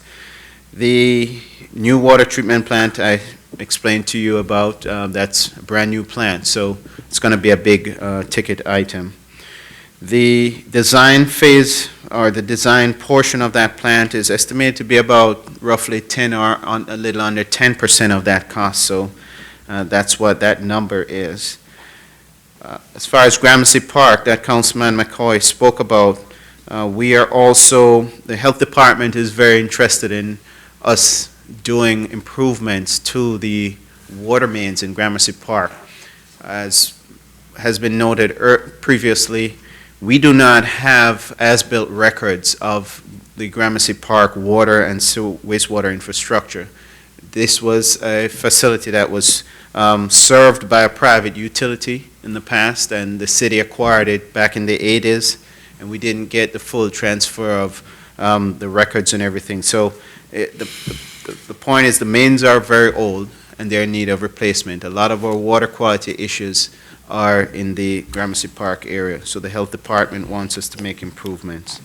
CBDG road projects, these are projects, again, that are happening in tandem with Public Works. Public Works embarks on that community block development grant program where they improve our streets in select areas of the city. We've coordinated with them to get their 5-year capital outlay for this program, and we've allocated dollars to match them as far as water and wastewater upgrades as they go through and upgrade the roads. And of course, as I mentioned earlier, we're in need of a new master plan to reflect the new reality, the new direction that we're moving with as far as our water treatment technology. And then the last item, the System 2 water main replacement. System 2 refers to that old package plant that was acquired with the Gramercy Park service area.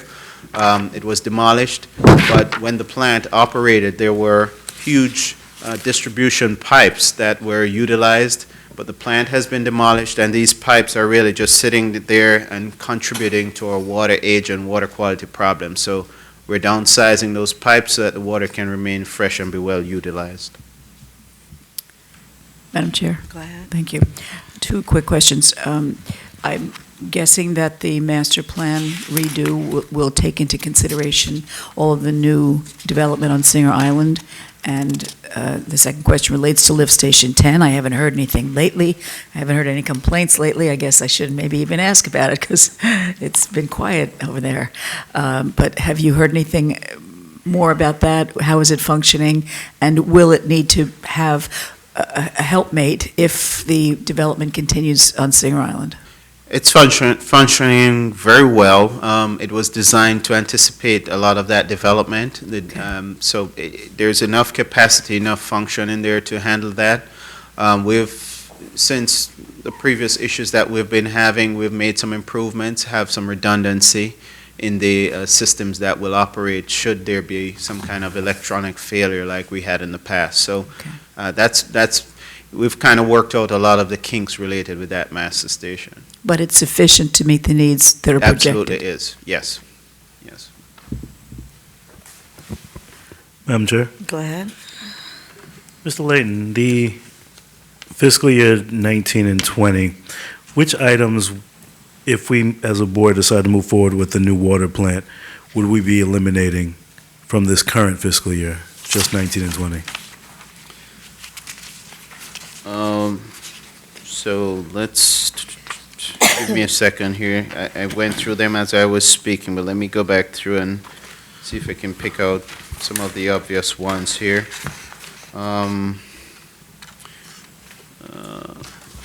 Madam Chair, if I may, we can go to the next department and then have Mr. Walker come back to provide clarity on which projects and the total amount. That's okay. Good. Okay. Okay. All right. Thank you.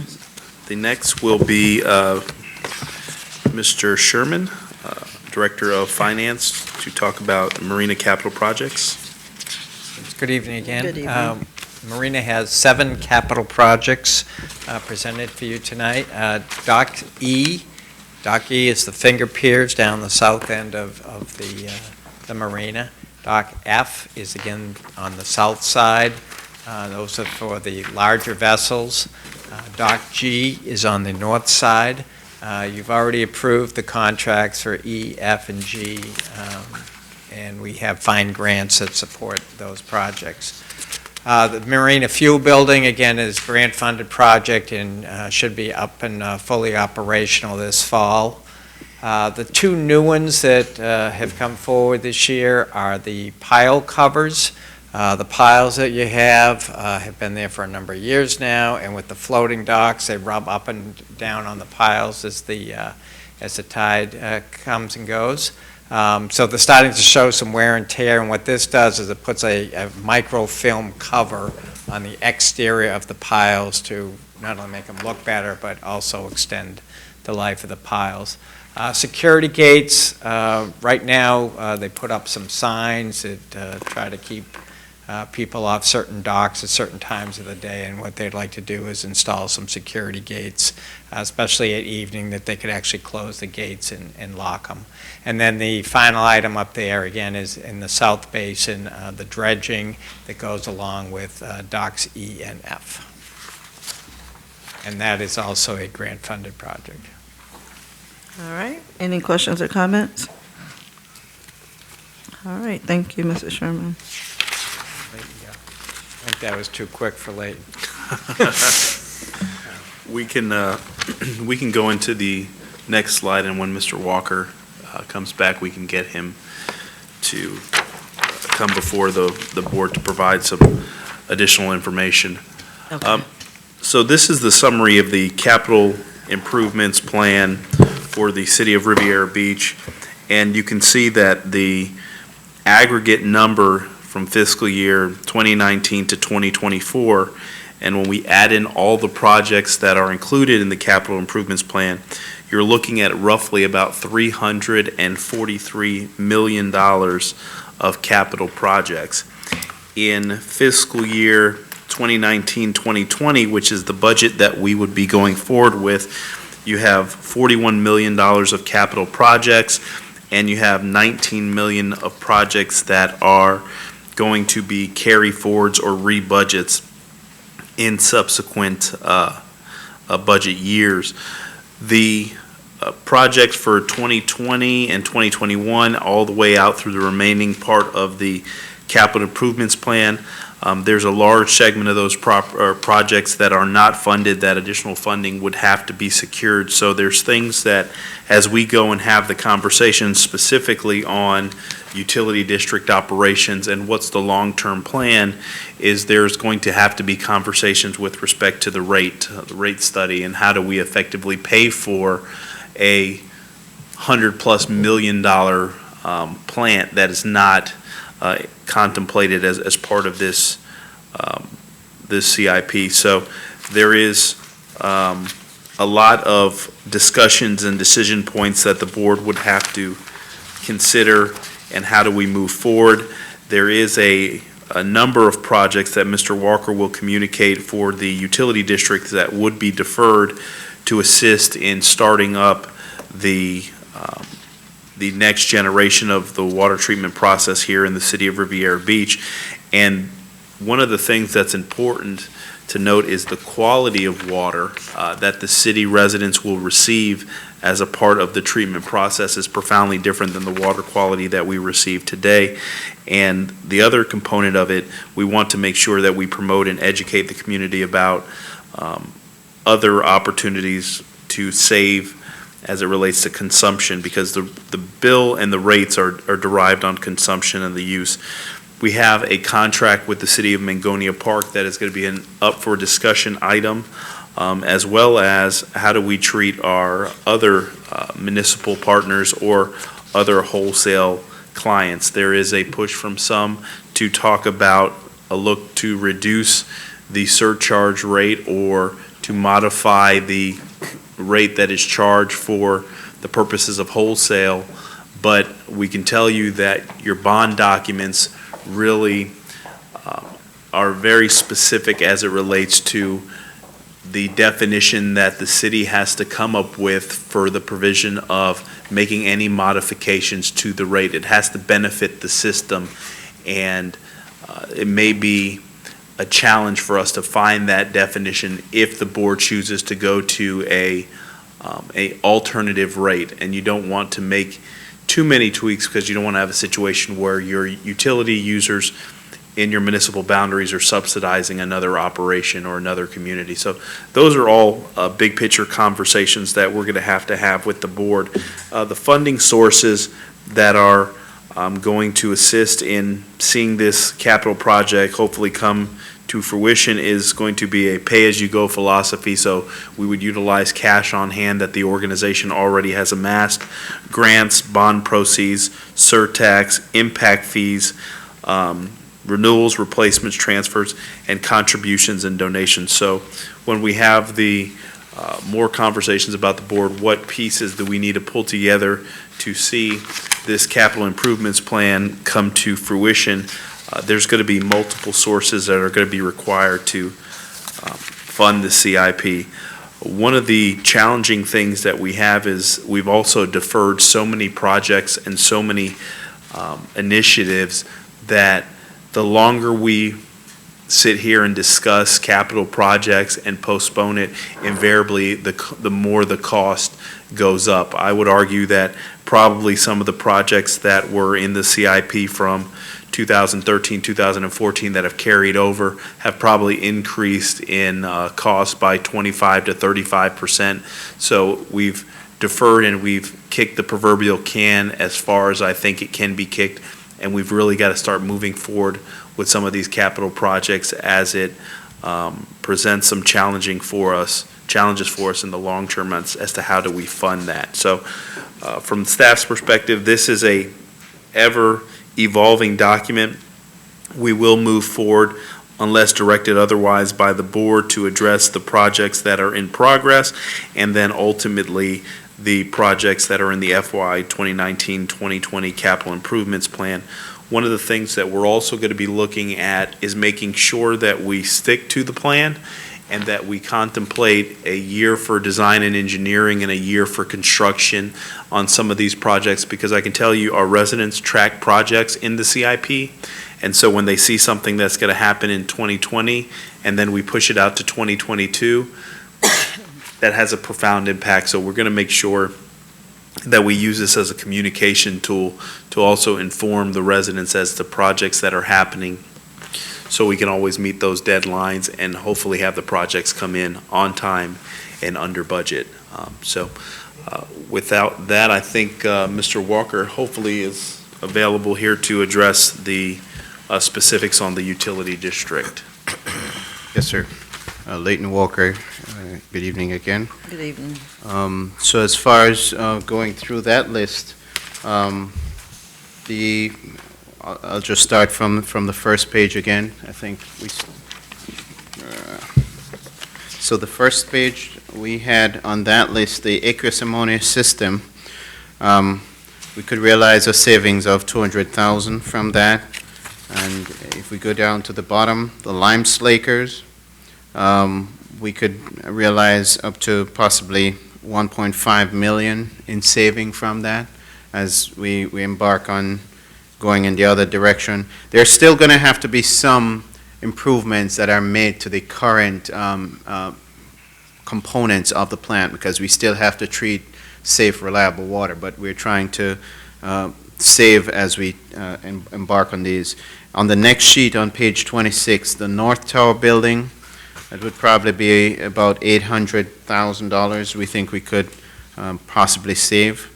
And we go down to the skater replacement. Now this one is going to be a good one, because I think the skater equipment that we're going to be utilizing now, the cost we got on that was roughly about $2.5 million. We have in the budget $3 million. We could utilize $1 million of that, and if it does come in at $2.5 million, that estimate was done probably 2 years ago, so we don't know what the cost is today, but if all those dollars would be still allocated towards a new water treatment plant. That's the bottom line with that. If we go to the next sheet, the last sheet, the water treatment plant disinfection, we could realize a saving of all those dollars, 4.3 million. Water plant generators, we could save 1.8 million out of what's allocated there. And then, I think that's what I have for my list, and I think the grand total is somewhere in the neighborhood of $14–15 million that we could repurpose or reutilize from what we have budgeted. That's assuming that everything is funded. But from the budget, it would be about $14 million knocked off what we have budgeted. And Mr. Walker, can you also speak to the board about the cost for the wells that the city, if we move forward with the membrane technology to treat the water, what the cost has occurred, or what has happened to the cost to drill those wells over the last 3 to 5 years from your professional experience and what you've heard from consultants? Yes, because of the big demand for improvements in utilities from Miami-Dade to Broward County to north of us, Orlando. There are only a few drillers that have the expertise to drill the kind of wells that are going to be required, because we're going to be drilling a lot deeper. Our deepest wells right now are possibly about 140 feet into that superficial aquifer. Now we're talking about going 1,000 feet into the Floridan aquifer, which is a brackish saline type water source. And then those wells, the estimates I think are anywhere from $1.5 to $3 million per well to drill. We would anticipate that 2 of those source water wells would be needed.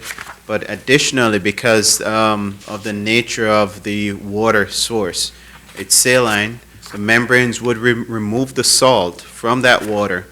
We have to do something with that salt that's removed. And so it would be mixed with water. You'd have a brine concentrate, and that has to be disposed of some way. The way that it's disposed of is we have to drill even deeper, about 3,000 feet, to dispose of that brine concentrate. And those wells are even more expensive. They're anywhere on the order of $8 to $10 million per well. All right. Any other comments or questions, Mr. Walker? Madam Chair, also, when we do have the discussion with the community as to what the project and the initiative will look like as it relates to a new treatment process and a new facility, we will have samples of what the water that we produce versus what the new technology and what we can anticipate the production to be. And you'll see there will be a profound difference as far as the quality of water with the new technology. So we would actually do some real sampling and provide visuals for the residents to see that this investment will actually improve the water quality exponentially to where it will look like it is in, that's something that you see in bottled water. Madam Chair. Go ahead. When we were up at League of Cities, some of us saw the presentation by Altamont Springs about the way they purify their water. Are we looking at that technology at all? I mean, it's a little bit strange and different, but just want to be sure that we're looking at everything. I would have to familiarize myself with what the process that Altamont Springs is utilizing. They're actually, well, it's too late to get into it now. We'll talk. Okay. Anyone else? All right. Thank you, Mr. Walker. Thank you. All right. Mr. Manager, where are we now? Madam Chair, it takes us to the last slide that I've explained to the board as far as the capital improvements, and going into the next slide that looks at the budget calendar. So our next meeting is going to be the first reading and adoption of the the proposed millage rate and the tentative budget, which would be our regular meeting of the board on September 5th. So that will be the first reading of the budget, and then in the event that the board has some additional items that they would like to discuss or be included in the budget, we have the 16th as a placeholder meeting to convene with the board to discuss any other nuances that they would like to see changed in the budget or modified, and then we have second and final reading of the FY 2020 budget. All right. And one of the things that the board had instructed me to look into is the surtax program, and I've received a couple of correspondence from the board with respect to the projects and initiatives that you wanted to identify as potential surtax projects. And invariably, the City Hall complex was a high priority. So staff is before you seeking direction as to any of the projects that you have seen that you would like to be the project or projects to be identified as a surtax project for the purposes of establishing the committee. Now, for auditing purpose and managing purpose, the City Hall complex is a substantive project that we think would provide the committee a good opportunity to be involved in that process, to oversee that project, and since it's such a large capital project, being able to bring that money to the table for the purposes of leveraging a P3 opportunity is something that is extremely valuable. So staff is here to request direction from the board as to one project or some projects that you would like to identify as a surtax project for the purposes of developing the plan and then bringing forward your committee selection. Mr. Sherman, if you can also inform the board and the public as to what the anticipated revenue collection will be for the surtax program, and then also explain the creation of the surtax program for those that may not be aware of what the program consists of. The total amount that the city anticipates to collect over the 10-year period is $23 million.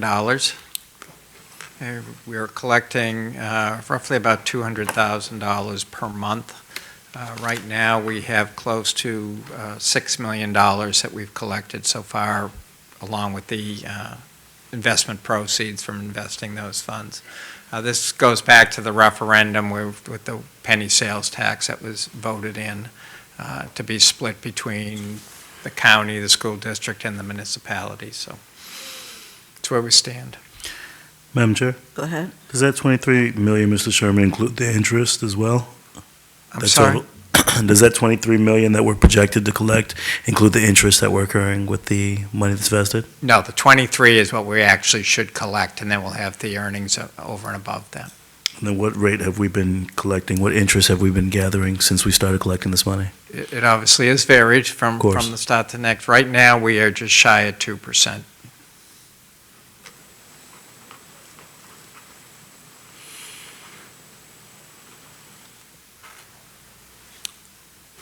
Anything else, Mr. Sherman? No, nothing. Any questions or comments regarding this item? All right.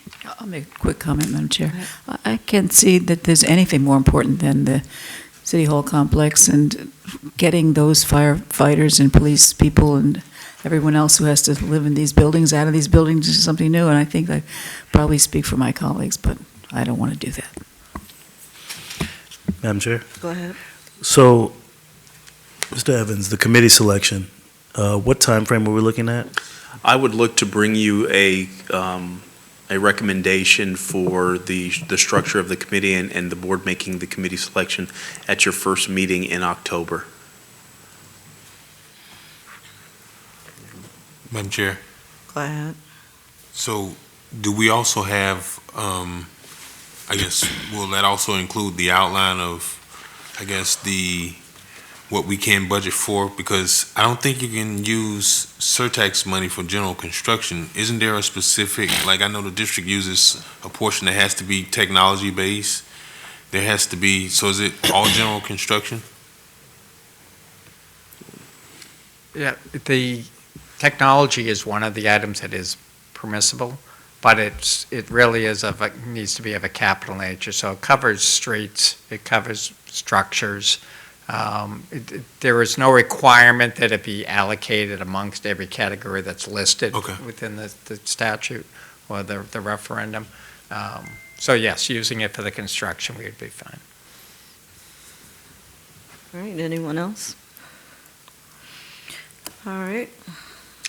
Is it the board's pleasure to identify a project or projects, or do you want to discuss that at another session, or provide us input on the 5th? Because I'd like to be able to craft the language in the resolution that speaks specifically what the duties and responsibilities and what projects that they're going to be looking at. I would be prepared on the 5th, but, I mean, definitely probably along the lines of the city hall structure and the fire departments, whatever structures that are pressing right now. Okay.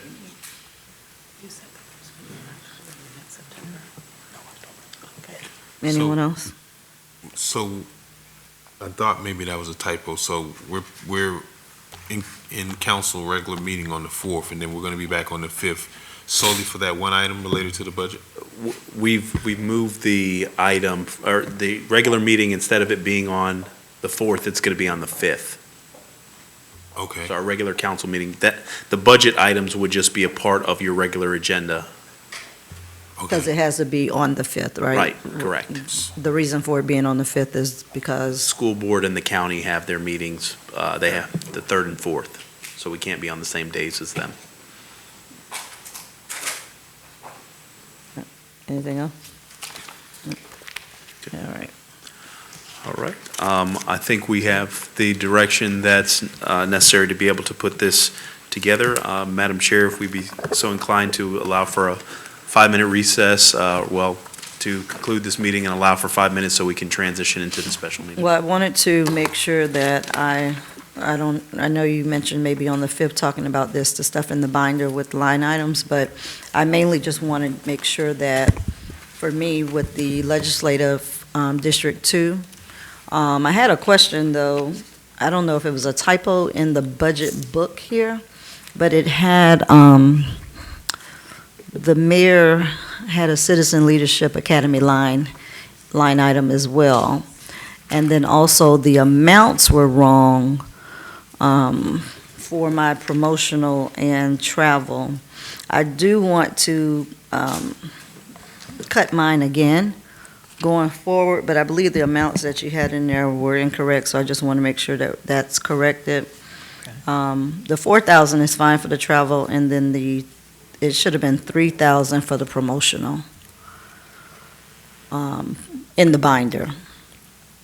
And then I had a question about several departments, and I was just looking at there's a lot of promotional monies in many of the departments, and I guess between now and the 5th, I would like to know because some of these, I just didn't understand why there was like 50,000 or promotional in some departments that I don't know how much promoting. I'm just interested in what kind of promoting, because I don't see $50,000 worth of promotions going on. Yep. We can definitely pull that information, and then big picture as well is we have 2 vacancies that currently are housed within the communication arm of the organization with Riviera Beach TV. I would assume that a lot of that money would be transferred over for the overall promotion, marketing, rebranding of the city versus being in one specific department, because everything should have uniformity and consistency in our branding and our messaging, and we should know exactly what's going on. So we'll look at what departments are utilizing that and identify that, and then possibly look to sweep some of those funding to be able to provide the necessary operational funds to be able to allow for the communications team to address some of the things that have been. So you'll be able to have that by the 5th? Yeah, we can be able to get that, yeah. All right, so Mr. Sherman, for mine, like I said, the travel should be at 4,000 instead of the 75, and then the promotion, what did I say? Travel 4,000 instead of, 75? And then the promotional 3,000 instead of the 5,500. And then the Citizen Leadership Academy will come off of mine altogether. All right, anyone else? Now, just to be clear, the binder, where it says the actual amount, that is what was spent, correct? Either what's either left. spent or what has been collected in revenues, yes. That is the amount that, if it's under the expenses, it's what's been spent to date. If it's under the revenues, it's what's been collected. No, it doesn't have that. I'm talking about in the binder. Right. Okay, so if you're looking at your operating budget, Uh-huh. that far right column would be what has been spent to date. Just please be aware that the payroll is only through July, because the payroll, we still run on the old system, so we only bring that information over once a month. So the payroll information is through the end of July, everything else would have been through last Friday. Okay. And then what happened to the training, so the training and employee development, there's still, nothing was used in there, basically, is what you're saying for that Correct. one? Oh, okay, I'll get with you on the citizen leadership, because that doesn't, I don't know what Yeah, that's I think you use your P card for a lot of those costs. Yeah, and but doesn't it my still guess come is out of it's that either- budget? It is, but my guess is they're either going to the promotional or the operating supplies, so we can go back and pull those out Okay, and move them around. all right. Anyone else have any questions or comments? Madam Chair? Go ahead. Mr. Sherman, looking at the actual spent for promotional under District 5, can you give me some insight as to why that is at that amount? Again, that goes back to the P card usage. I believe was actually subject of a. So that was prior to newspaper me, just to be article. clear. So it was prior to Okay. your. No, was it? I think you were just making a you- I think statement. you- That wasn't a question. I think that you was a borrowed my card, statement. correct, Councilman? Just want to make a quick statement. Anyone else? All right. All right, so we are going to adjourn from our budget workshop and start back at 8:45, 10 minutes, with the special city council meeting. Stand adjourned. Commissioner.